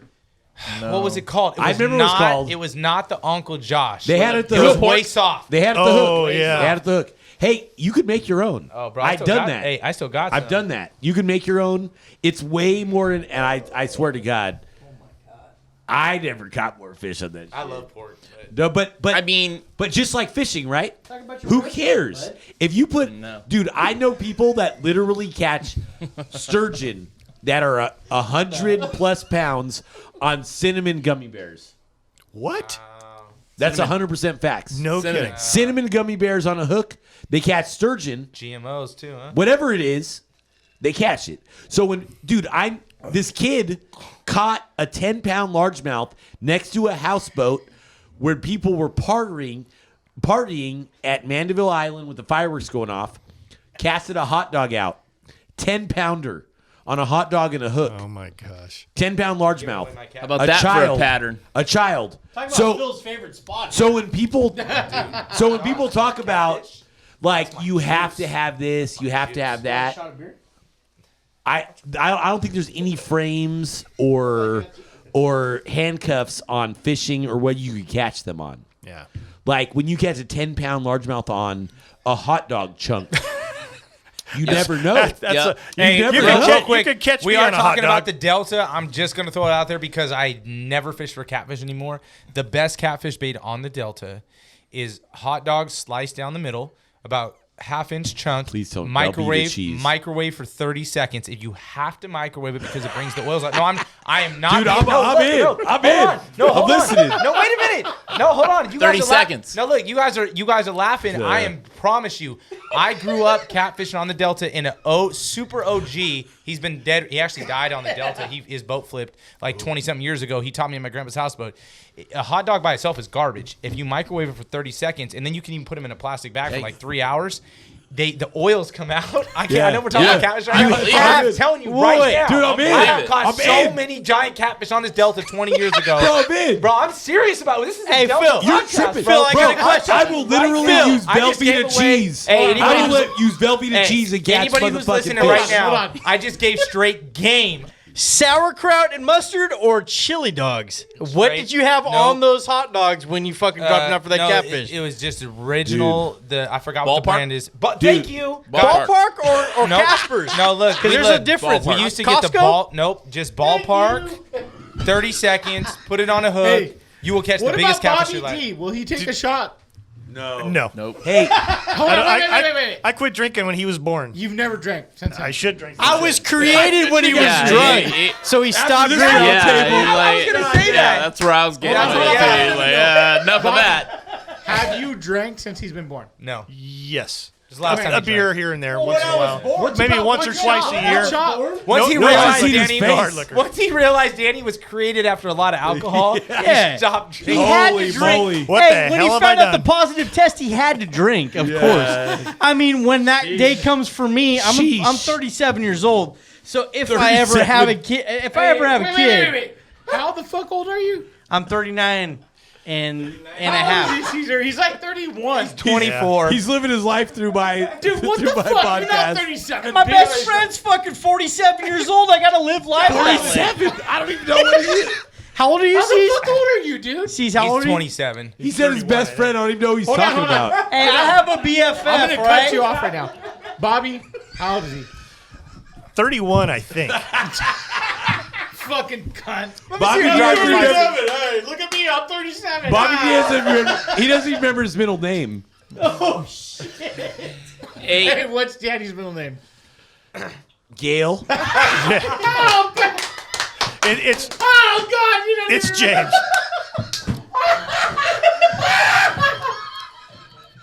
ish. Just go ish. Could be. Let me think. Do we say this?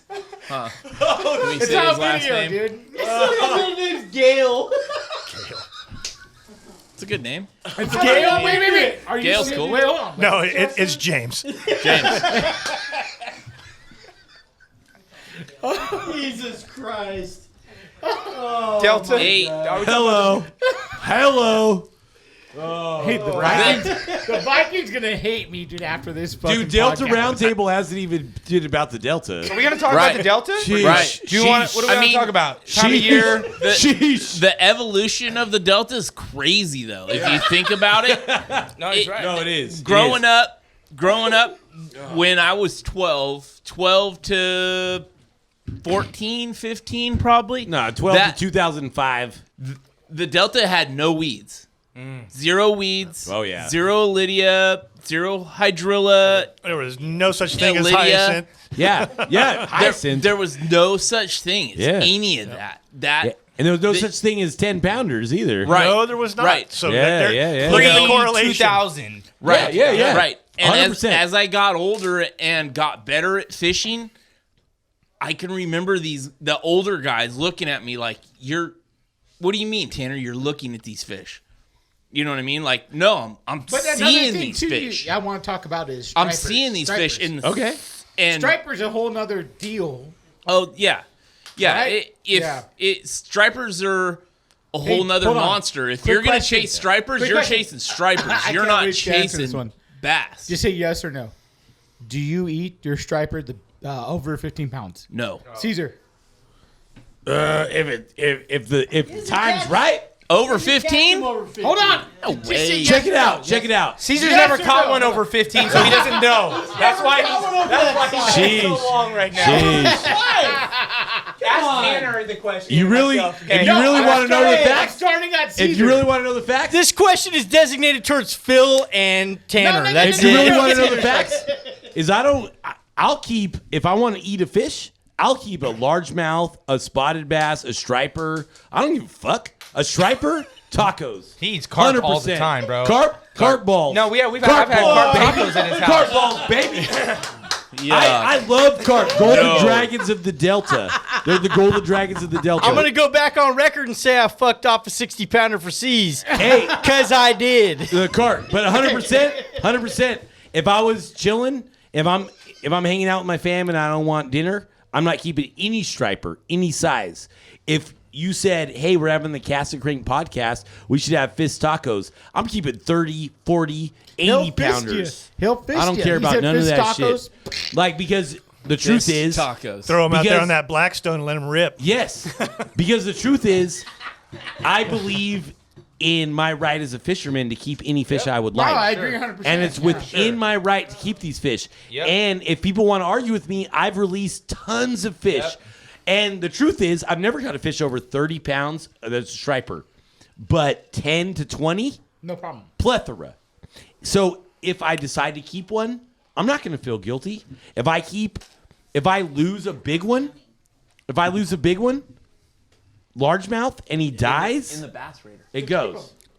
Have I ate a largemouth? Yes. I've ate a largemouth, spotted bass, smallmouth, all that shit, tacos. When I go to my homie's house in the South, we eat them all.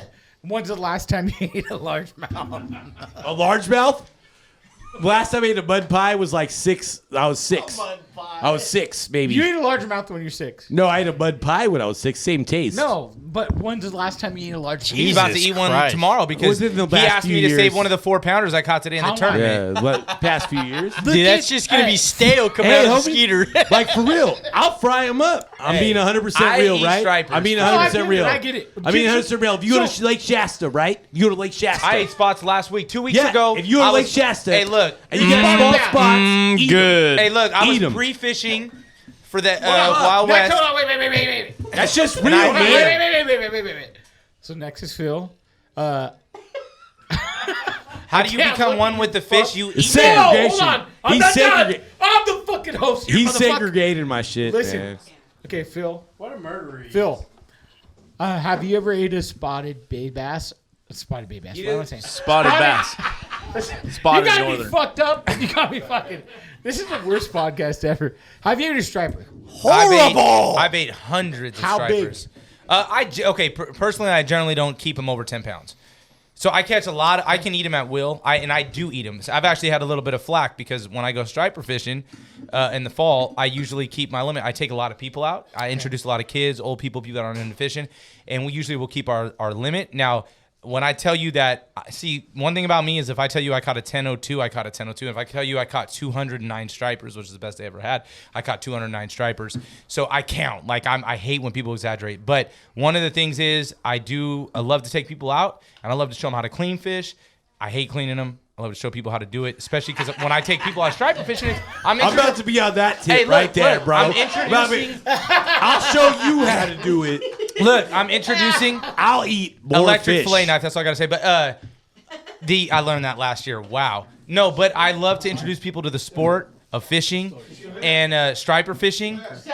And I keep stripers, but I don't keep them over 10 pounds. All right. So like I might go out and catch a 20 pounder. We'll let him go, and then we'll keep a 7-pounder. You know what I mean? So I do keep. And then I've never ate a largemouth, but I have eaten spotted bass. We were at Lake Shasta a couple weeks ago. See, you fucked me up. I said We spotted went bay bass. we went I've eaten all of pre-fishing them. and we caught a couple. And my buddy that I went with pre-fishing, we cupped him. He Motel 6. He filleted him up at the Motel 6 and cooked him in there at the motel. He got the handicap. Fuck it, I didn't learn this. If you ever go to a motel or hotel, I guess if you get the handicap, Man. yeah, I think it might have been.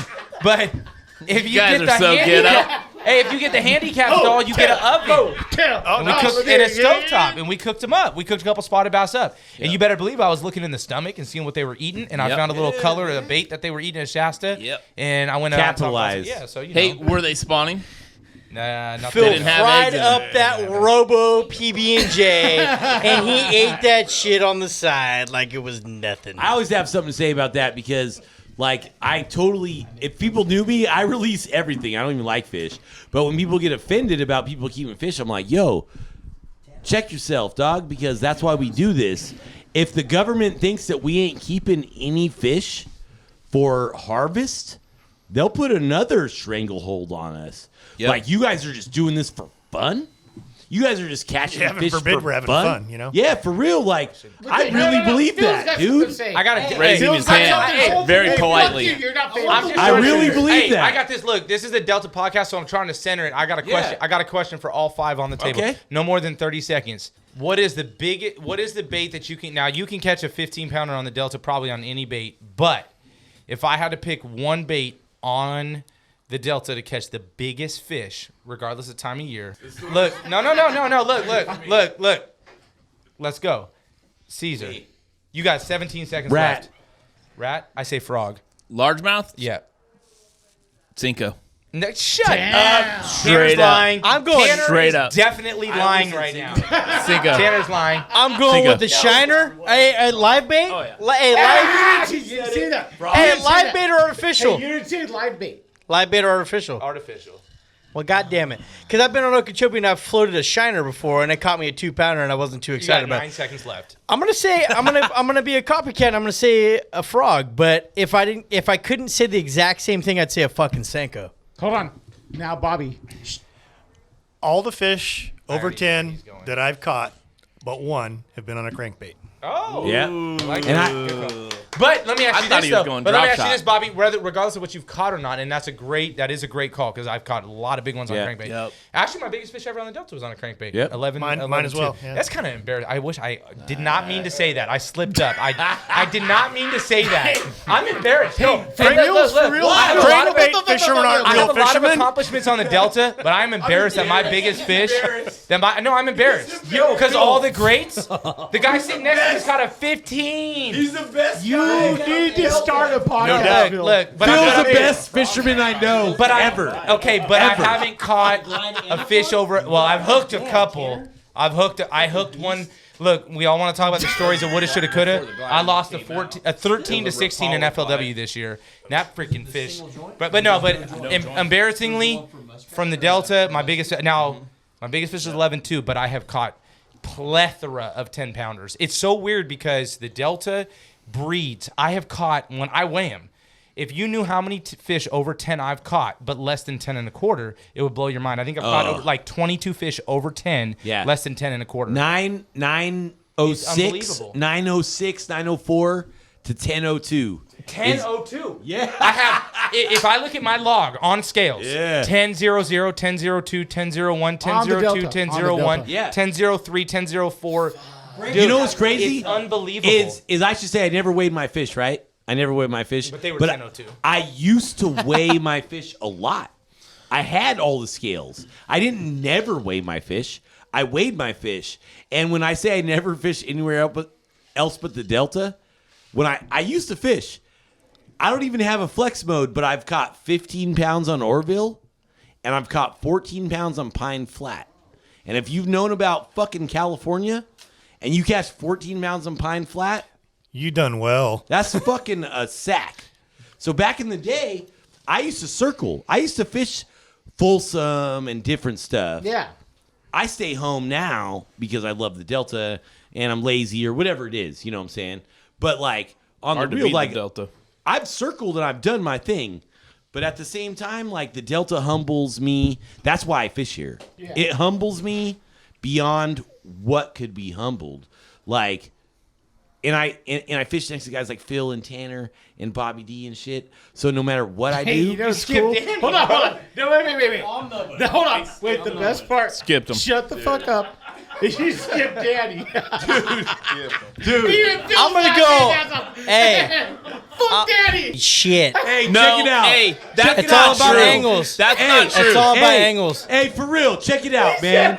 I Hey. fish. Hold on. I fish with the best fisherman Hey. on Delta. Real talk. What a real. But Phil, Tanner, Bobby D, Hey. and then Daddy sitting My here with dad his hasn't dick out. fished in a decade, and I'm still behind him. Hey. That tells you what kind of fish he's Check caught. it out. Check it That's out. what I'm saying. Check it out. I didn't say behind me. I didn't say behind me. I didn't say I was in that rank, and I didn't say Danny was in that ring. That's real talk. We can laugh it up, but Phil and Tanner and Bobby D that are sitting here, Right, hey, like, real it's talk. no Me and joke.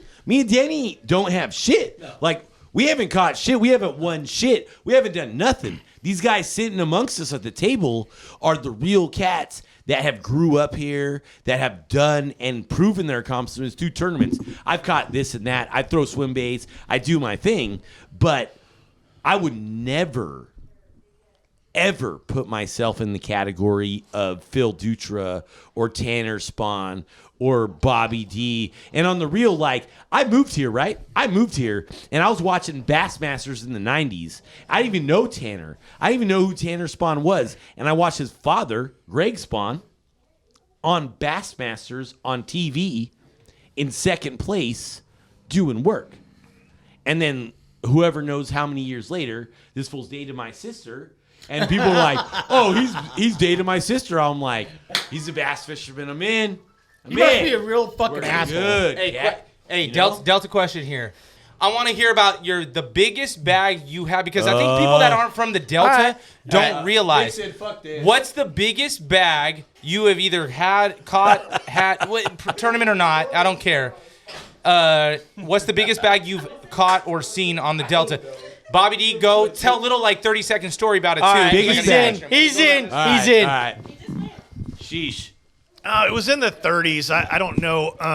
Go outside. It was. We had a High 30s. Yeah, it was high 30s probably, and you know, it was just one of those days where we used numerous different baits. I'm quite sure, because that's what we did most of the time, anyways. And a shout out to Jeremy Anderson too. I know he was supposed to be involved in this tonight. He made us some pretty nice custom painted No, he did. crankbaits and some AC minnows that we used back in the day that definitely put some extra Yeah, he big was here fish in our earlier. boat. He did a separate podcast. And I'm telling you. Okay, cool. Yeah, it was. Much thanks, Jeremy. Yeah, I we miss talked a seeing lot you, brother. about that. We talked a lot about you and Mike throwing that stuff and us finding a different path to the same thing. So, Yeah, I mean, it's just I'm impressed with you guys that can paint. I can tell you that for a fact. oh man, And I haven't lived it down one bit whatsoever. I'm 31 years old and I still can't live it down because my pop still has bigger fish than I do. But my best 5 came with my buddy Sean, and we have 5 for 41, and it came down to when the El Diablo D-bomb first came out, nobody kind of really talked about it, but I started in Little Break, and on 11-11, which is my best fish on scale, I caught that fish punching. We ended up with a 9-11, 2 7.5s, and a 5.5. And this happened all after work in a matter of 2.5 hours. And I mean, it was just one of those days where, you know, all the stars aligned and everything just worked out. And, you know, it's one of those days you write home about, and it's, you know. Danny, this is supposed to be before 3 o'clock. This We're was, talking about tournament hours. well, God damn it. We didn't talk about time. is it tournament I'm hours? going to talk Is it about. tournament Hey, hours? so in tournaments, my best day was 11 pounds and 1 ounce. No, And I caught them all on a 5-inch it's not about wacky rig tournaments. Don't listen to Psycho. these guys. No, I'm not saying in a tournament. I'm just saying tournament hours. That's all. Tournament hour. Well, I Tanner. don't fish tournament Tanner. hours because I work a Tanner. normal job. Those don't count either. All right, Tournament Tanner. hours don't matter. The dude from Boatmasters. Here you go. Because I know his is probably bigger than mine. Big sack, big sack. Biggest I've weighed, Oh, I think yeah, like was in your boat. Like it So- doesn't have to be just you. It could be you and your buddy. man. I don't Yeah, know. yeah. Not in tournament. That's practice hard. games, too. That's hard. Yeah. Have you broke 'Cause- how many? Have you broke 40? Yes. Yes, many he times? definitely has. Yes. I know you have. That's why I asked, because I know you have. I don't know. Me and Isaac, when Dude. we were living together on the Delta, Old Dude. thumbhead. we were living idiot. on Sandmound at the time, and we had a month straight where every week we had 10-pounders. Dude, let me break believe into it. this because he can't tell it right. I mean, he's gonna. It's 5 seconds. I barely met Tanner. He was dating my sister. I jumped in his boat. Him and Isaac went out. Right. I hadn't been Hey, fishing how for did you years. meet his sister? Hold on. But I haven't been fishing for years. Right. I was out. People stole my shit. My sister was dating him. She's like, my brother bass fishes, and Tanner's like, great, dude. So I jump in the boat with him. Him and Isaac go out. Isaac Bedezelich, fucking stick. We go to Sherman, and I'm like, I know these creeks. Whatever. I know these creeks, right? I know these creeks. They put on a fucking show. if you are listening to this, you know Sherman.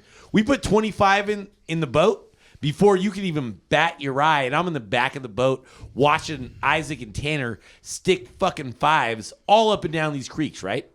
And I was thinking, I'm such a good fisherman. I haven't been in it for years, but I met him. I'm gonna fish. They took me out, and I was like, oh God. I shouldn't even fish anymore. These motherfuckers got when was this? Dialed during this time. Early 2000s. During this time. So I'll let him go on. But he says he's dialed. I'll tell you from a fisherman's perspective, when I seen him and Isaac fishing together, I'd never seen nothing like that shit. Like, it was like watching robots. Where did you meet his sister? She worked at a bar, and he was drinking at the bar. I was a local drunk, basically. But she worked on the water, sugar bar. She worked at sugar bars. It was floating. Oh, yeah. your sister did. Okay. Yes, Right. yes. So we would pull in our bass boats, drink beer, and eat dinner and all of that. Yeah. And You could let her talk. She wants to talk on that's the phone where live. that's where I met her. Look at she's ready to come talk. This and that. Hey, tell us about this asshole. If you a piece of But, shit, tell us. I mean, I think me and Isaac's best sack together was it's really crazy because we lived in a slough on the Delta that Bobby Barrick lived and Andy Kachia lived. These guys were both huge guides, and these guides were both coming back to their docks with their clients and letting them go right there. So Bobby was having clients at the time. Oh, died. Yeah, at that yeah. time, Bobby was having clients at that time, and Andy Kachia And was Andy having Cuccia, at that time. he's passed away, but Andy Cuccia was a stick too. They were letting them go there, so we kind of seen what was going on. So we started coming back with. Bring that mic to We'd go. you know how to do We'd it. go There you go. farther. Yeah. We'd go farther into the Delta to places that we wouldn't fish. We'd load our live wells up. We'd bring them back to that dock. Take pictures, do what we can, let them go, right? Eventually, over the time, months went by, years went by. I think we ended up living there together for about 4 years, right out of high school. We loaded that slough up. It was Between Bobby, Kachia, and me, we loaded that place up, just freaking loaded. We would bring our friends out that never had fished before in our lives, and say, "Hey, here we go," and we'd be taking pictures of nines. So you know what I the mean? fish would hang around in Oh, that they would. location. Oh, yeah, flat out. So I'm gonna. That place has never been the same since. I want But, to. Yeah, but I think that depends on where you are because Right. I believe a bass will swim 50 miles if it needs to. It's going to Yep. stop. If you read, It's going to stop when life is good for it. Yeah, In Fisherman did a survey in their old book, and they said tidal bass are known to move up to 2.2 miles in a day, in a 24-hour period. They'll And stop. This, and this is in the 80s they did the survey. This is the 80s they did this. Look, if there's no bait and forage and structure They're around, out. he'll swim 27 miles. Yeah, until, so check this but out. if there's bait and forage right where you drop him, he doesn't ever need to leave. That's why Yeah. Frank's track in 2006, 7, and 8. Yeah. If you 2020 in 2008, if you left Frank's track, you were fishing to lose. Yep. I remember fishing 200 boat FLW tournaments. How many and dudes would be in there? 100. When I tell you 100 boats, let me give you the. I'll paint. I'll tell you what. Look, no, I'm gonna paint the picture. No, look. I was a co-angler at 17 years old, and anybody that's listening to this knows how big Frank's track is, like a little lake. It's huge. Listen to this. This is how many boats were in there. We rolled up on multiple spots, and I kid you not, nowhere near in the last 12 years, but 12 years prior, 2008, we had to pull up nose first in the two. This is before power poles. Nose first, and you would sit for 45 minutes, and you could not go left or right because there was a boat 20 feet to your left, 20 feet to your left, 20 feet to your left. what the Hey, but wait. man? Every single boat had over 20 pounds. Yeah. 20. Every boat. If you left the track, you were fishing to. And Wait, that real was quick. why. They're You know rattle what? trap. Why was I'll that? tell you Why why. was that? Because They're loaded. No, because That's where we all were the dropping tournaments them let off. go there, but that's only half of the Because reason. the tournaments like go there. No, but that's only half the reason. They still let all the fish go there, but the fish don't hold there anymore because No seals. the garbage is grass, or the grass is garbage. The seals are there. The water's clear. So my point is, A bass will swim 25 miles if it needs to find its next habitat. Yes. But if you let 1,000 bass go and immediately where you let it go, it's got forage and structure that it loves, it's not going to swim a mile. Everyone's going to be in that. So that's why when Derek Remitz and when he was talking about earlier, Frank's track, for anybody that doesn't know, so 2012 pre was 100% Eladia. The track was 100% Eladia.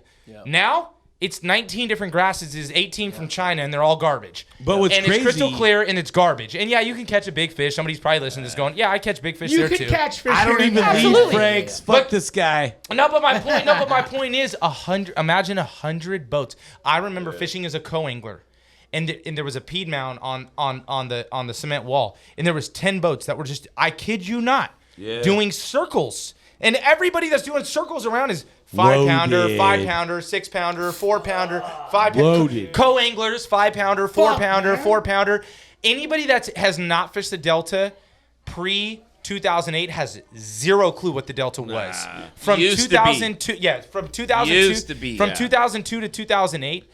Jamon Andrews just did a podcast on Jake's thing, and he was talking about it too. Yeah, and I was like, I heard that one, people that think they're fishing the Delta now. Look, I've had some really good success the last couple of years, especially. But what people don't realize about the Delta, even when people say the weights are big. I remember last year there was a hook tournament. There was 3 30-pound bags, and everybody said the Delta's back. I said, bro, you don't understand. You don't understand. The Delta's so big that it's hard to eradicate them all, right? They're doing a really good job at eradicating them. I mean, I'm a firm believer that for every 10 fish there was 12 years ago, there's 3 today. For a lot of reasons, spraying, mostly spraying, seals and spraying. Cycles. And so I'm a believer in seals and spraying, but regardless, it's not the same. It's declined. And for anybody that goes out there and catches 30, and I've done it, like last year we dropped a couple bags over 30. But here's what people don't realize. I remember weighing 25 pounds 12 years ago.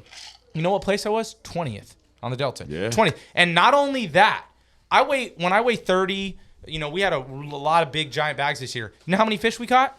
5, 7, 8. Yeah. You know how many fish you used to catch when you used to catch 35 pounds? 20. 35.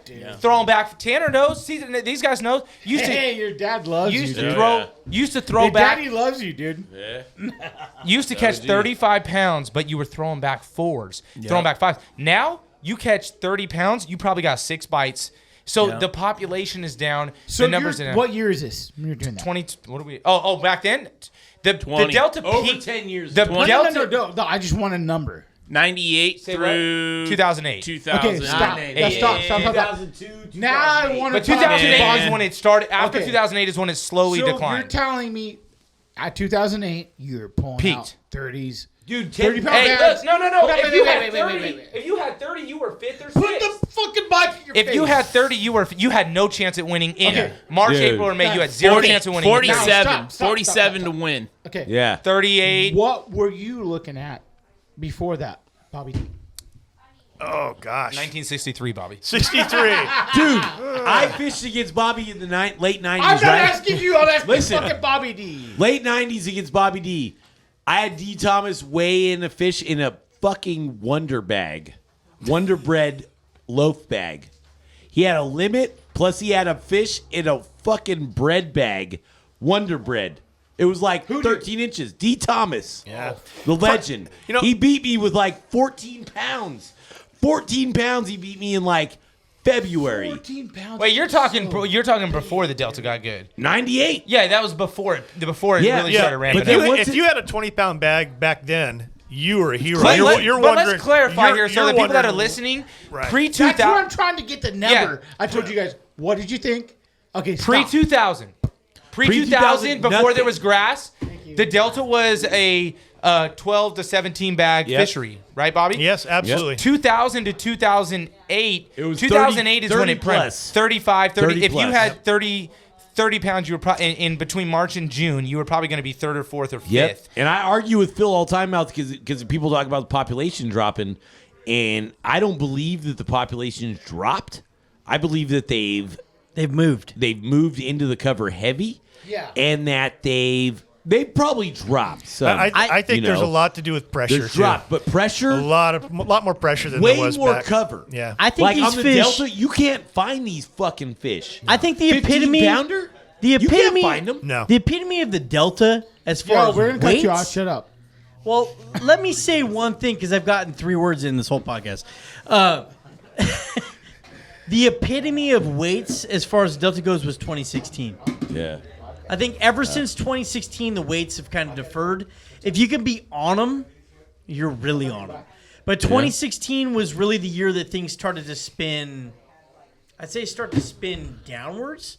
2016 was a year where everybody really had. If you either had a big bag or you really didn't, That was when Cooch and Carpenter had They- monster bags. they started slacking off. It was And before that. It It was was before Taylor. that. It's Taylor. but that. 2016 was the epitome of when things started to tail off. You know, in all this, like my whole conclusion of this, like the Delta fucking lakes and all these different things. There's all these people talking about stock and trout and Guntersville, right? We're in this cycle of the Delta. Every fishery goes through a cycle. Lake Fork, Sam Rayburn, whether it be bait is better because maybe the algae growth is better. Like Clear Lake, right? I argue with people every 3 years about Clear Lake because they have these big fish die-offs. They have millions of fish that die off in Clear Lake. Delta and they're doesn't like, go through it's that. dead, it's dead. And I'm like, no, Clear Lake is a pond. It's only so large. It can only sustain so much life, but it's so nutrient rich and stuff.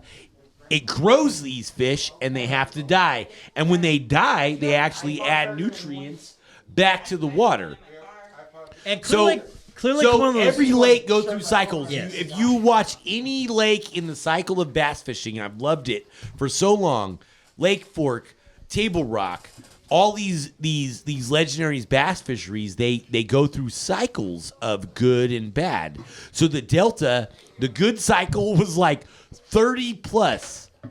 We're in a bad cycle. horrible. And I don't fish tournaments.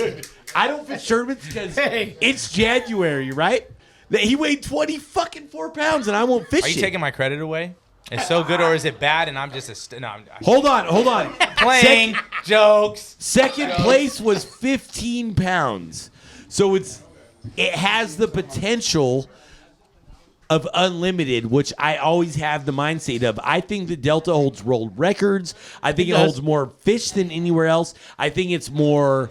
It holds more habitat than everywhere else. I think the bait fish. We have shad. We have shiner. We have steelhead. We have. Dude, in the spring, I was on a steelhead bite where they were jumping out of the water like trout, and I was hooking and losing big striper. I'm no master angler. I don't ever claim that. But I can view what's happening in the Delta. And the Delta, even though it's on a downslope, is more fertile than any other lake or body of water that I've seen. Like I love how much Phil the Delta is like out of it's off the hook. The Delta has more potential than anywhere else. Like people go to the fucking like the Amazon and all these things, and I love it.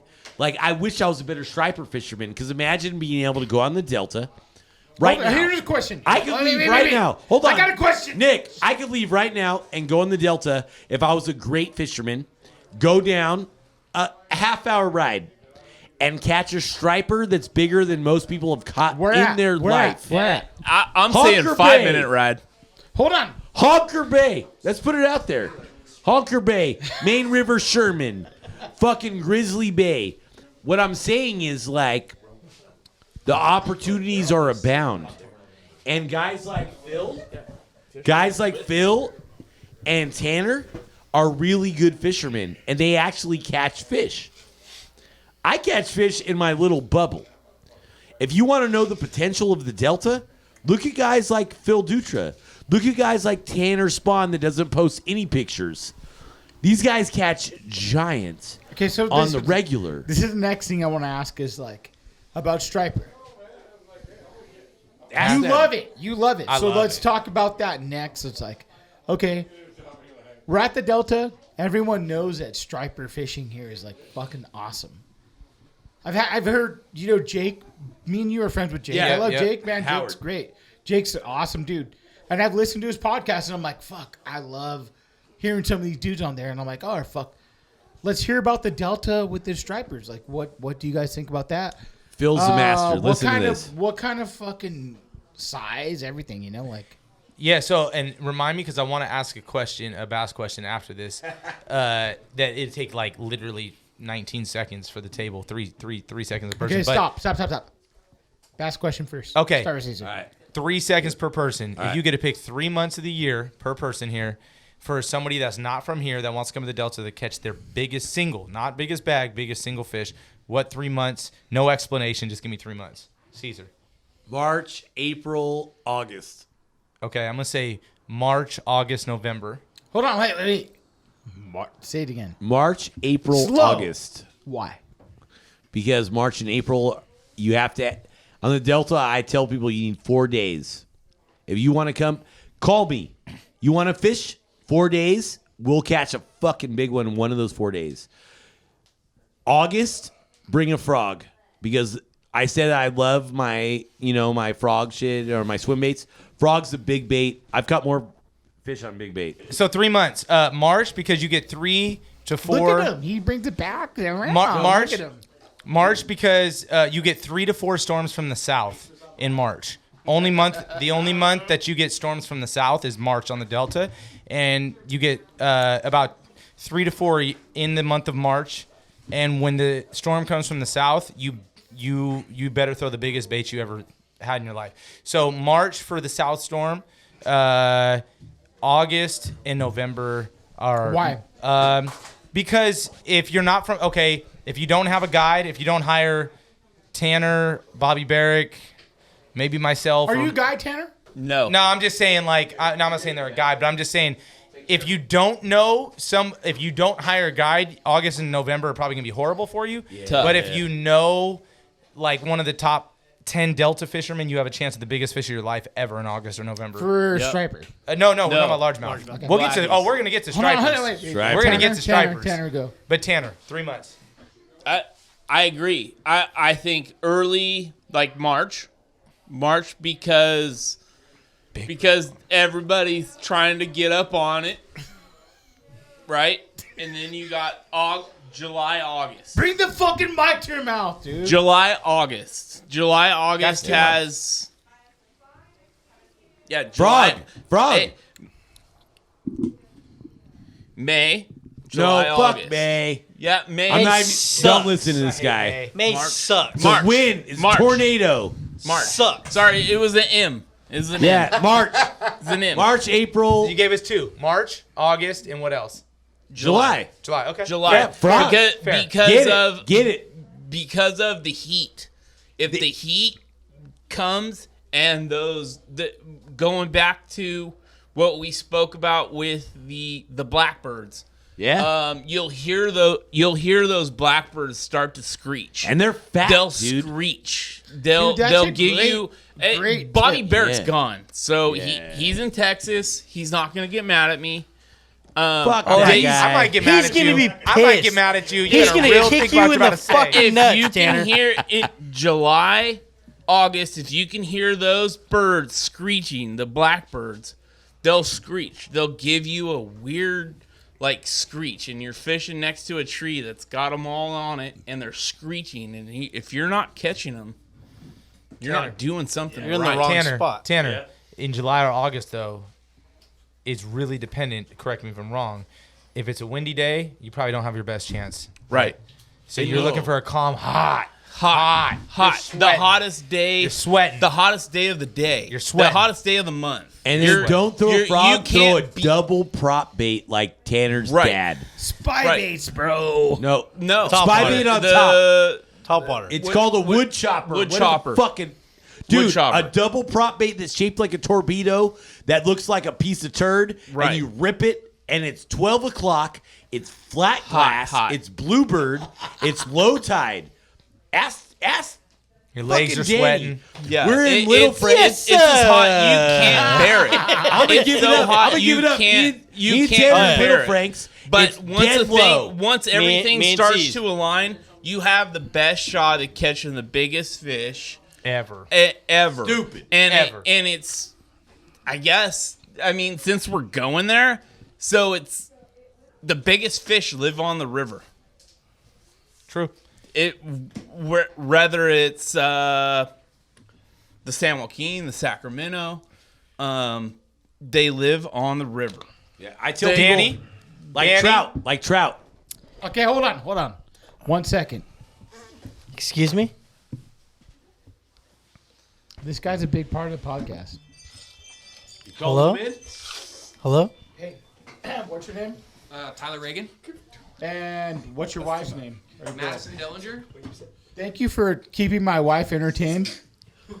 No problem. Hey, I appreciate that 100%. I appreciate you guys coming out here. NorCal needs the love. There you go. That's what I want to say. Like, dude, NorCal, man, come on. My wife's entertained, Killer, bro. man. It's dope. Yeah. Hey, we're gonna talk stripers, right? But Yeah, wait, we're not done. 3 with Danny. seconds. We were getting way long.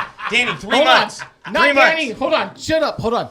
Danny, thank you. Bobby D. Go on. No. Let's I'm just kidding, Danny. 3 months. What are your 3 big months? I'm going to say February. Respect. Because I'm going to say that February, Yep. you have the opportunity to catch the biggest fish of the entire year in February because that's the reason it's pre-spawn. These fish are in the process of going to pre-spawn, but you might get the opportunity of catching the biggest fish of your fucking life because these fish are early in the pre-spawn. Fact. 2 more months. Exactly.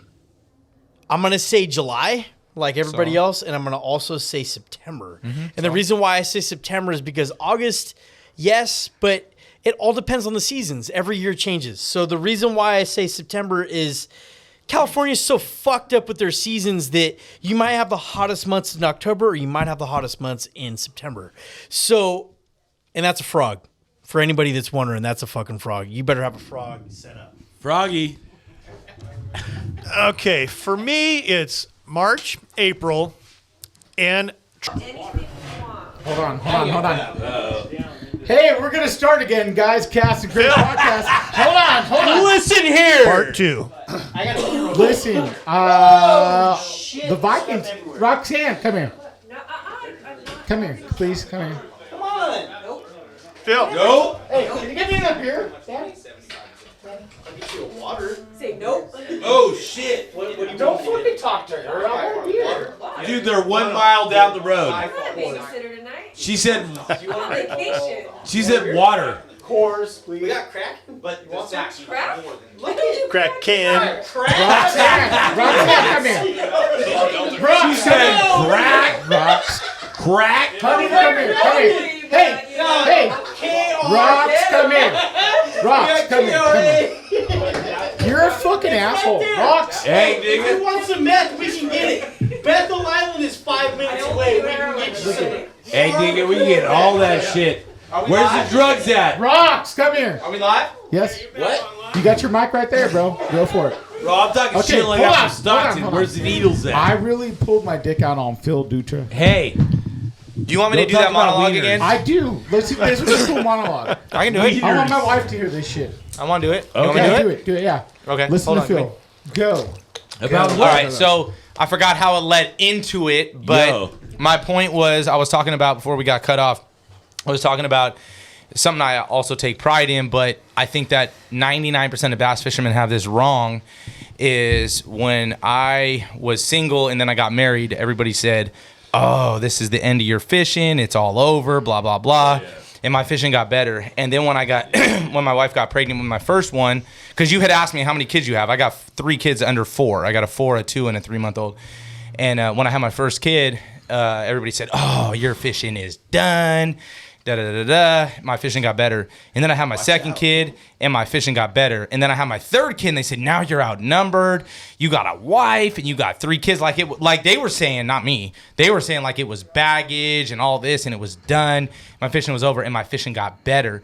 And look, again, you asked the question earlier, so I'm not trying to hype myself up, but I've been consistently good for many years on the Delta, but it's only gotten actually better, bigger bags and bigger bags and bigger bags. And what I tell people is, if you got a wife, this is against all the narrative, because I hear it every day at the tackle shop, all the homies and everybody was like, "Oh, my old lady and my kids drag me." No, look, my wife is my biggest support. I love her to death. I fish better because I have a happy wife. I also fish better because I have 3 kids at home, but everything is right. And what I was telling you earlier is I burn the candle from 3 ends, right? And that's how I attribute my success if I have a happy family, happy kids, happy wife, I fish better than even a single person that doesn't have any of that. But not only that, when you have everything right, like if you have a wife or kids or whatever, and you got all kinds of drama in your life, I don't care who you are or whatnot, when it translates on the water, right? When you're on the water and you got mama issues and girlfriend issues and wife issues and kids issues, it translates on the water. So I was saying earlier, I don't have any hobbies outside of fishing because I don't have time for hobbies. I only have time for my wife and my kids in fishing. And then I do some, to be completely fair, I also do some ministry stuff, and I'm also into politics. Oh, that's cool, man. But, But my point is, I don't watch TV. I don't play another sport. I don't watch movies. I don't watch TV. I don't do anything else because I don't have time. So burning the candle from three ends, making sure that my wife and my kids, I take care of them and have great times with them. If I'm not on the water fishing, I'm with my family having fun. Even if that means tonight when I get home and I'm on 3 hours of sleep 2 nights in a row because I'm fishing, or 5 nights in a row, I'm going to burn the candle from three ends, and I'm going to be exhausted, but it's worth it because then when I hit the water, my wife and my kids are great. I don't have to stress about it. Not only do I not stress about it, it's actually an advantage. It's like a plus or minus if you have a girl or kids, right? Because it's a minus if they're a drag. But if they're your support system, it's a plus, even if that means I'm more tired. When life is right, when you're doing things right, when you take care of your wife, when you take care of your kids, and then you go out on the water, it translates. So I got 3 kids under the age of 4. Damn, bro. And I got a wife. My wife is amazing. I love my wife to death. She's the boss, bro, right? Bro, she's my support. Yeah. She takes the Viking. Let's clap for my wife, guys. She takes care. Let's clap for my wife. Yeah, amazing wife. Hey, the Viking. Yeah. Hey, he knows. for real. I know. All Absolutely. the wives, right? Absolutely. All the wives. Hey, right? all the wives. Look, I got my 3.5-year-old out there. All the wives. I got out there my 3.5-year-old out there tying double unis in the boat with me, knowing where to cut the line, and that's my bonding time with my son when I'm trying to get ready for tournaments. And my son How is old's your asking. son? I'm sorry. Well, he's about, oldest? He's about to turn. Well, I got 3 sons, 4, 2, Oh, almost fuck. 4, almost 4. Almost 4, a 2, just turned 2, and a 3-month-old. Hey. And look, when I get home and my wife and my kids ask me, "Daddy, how'd you do in the tournament today?" There's no better feeling. Like, there's no better feeling. It's better than Facebook. It's better than Instagram. It's better than all the juice. So anyway, that's my little monologue thing was, look, everybody who tells you, like, you got to be single or when you get married, it's going downhill. Not if you do it right.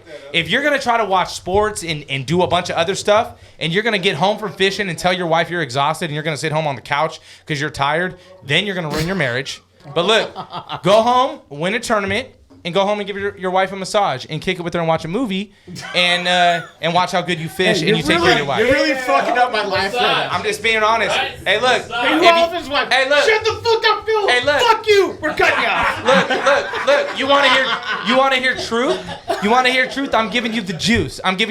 If you're a dude out there, cut the TV, cut the movies, if you really want to take bass fishing serious and you have a wife and kids, cut everything else out and just focus on your wife, your kids, and then fishing and watch how your fishing goes uphill. But if you're going to try to intermix that with sports and kicking it on a Sunday, Sunday I'm going to sit down and watch TV and watch the Raiders or something when I could be out fishing? Yeah. Please. Whoa. Please. Who's this guy? Let's not throw saying. the Raiders in this podcast. We know that. I was a diehard Raider fan my whole life. I'm just saying. All right. Raiders Fuck the Nah, Chiefs. for real, that's real talk. I fucking. Are you just went done? to my chest. I spilled my drink on myself. 'Cause I've been drinking too much Gatorade. But on the real, like if you guys want to be on the real tip, like you guys want to be on the cusp of the bite, the water temperature, what's happening on the tide. There's no time for like Raiders or 49ers. Zero time. Or like all the different stuff. Like that's cool. Like I have no problem with people that are out there. But you won't. Unbelievable. I live in a bubble. Like I know that I'm fucked up and I live in the bubble. And my dad is in the background right now. I'm telling you right now, he's in the background screaming and some bullshit. Hold on. Hey, But let's talk to your dad. No, on the real, my dad's from East LA. He laid it down, right? Delta bubble. Yeah, I'm in the Delta bubble for real. But like, I don't like pushing on nobody. I don't think that I'm more knowledgeable or anyone else. Hey, why can't we talk about the truckers being shitty? Why are we But on the real, shut the fuck up. You got nothing. Phil, but on the what's real, going on, Big Phil? but on the real, like coming on the end of March and April, if you guys want to have like a turkey shoot or whatever you call it, like roll up to the launch ramp, and we can throw swim baits, or you could throw whatever you would like, and we can catch fish. Like I have no problem like pushing what I do. Like I said, everybody has their flex, right? Like Phil has won $1 million in tournaments, or whatever he has. Like on the real, like this fool's won a lot of money, more than any of us. Won 42,000. Hey, hold on. On the real, Phil has won more money than any of us at this table. Yep. At tournaments. Tanner has won lots of money at tournaments. All this different shit. When I say that my baits are dope, cool, whatever. On the real, you need to just go fishing and absorb this whole culture because fishing, it taps into like some little piece of you that you don't even know that exists. Okay, I have a question for you. Say margarita, mutilator. Margarita Mutilator 3. Okay, hold on. Good. Yeah, MM3. MM3. You're fucking with me. Hold on. That's the goal. Like, Hey, Okay, you throw that MM1 is legit. Hey, you want to feed your family? Throw that. I'm going to throw this shit. And you catch that shit, margarita. that color works anywhere you go. Hey, Whatever he said. so Just say MM3. hey, Record that. Record that. Okay, we're done. Thank you for coming on, guys. It's a great podcast. Thank you. You know what I'm saying? It's a fun time. Thanks, guys. Appreciate it. And I sound like I'm a slurring son of a bitch.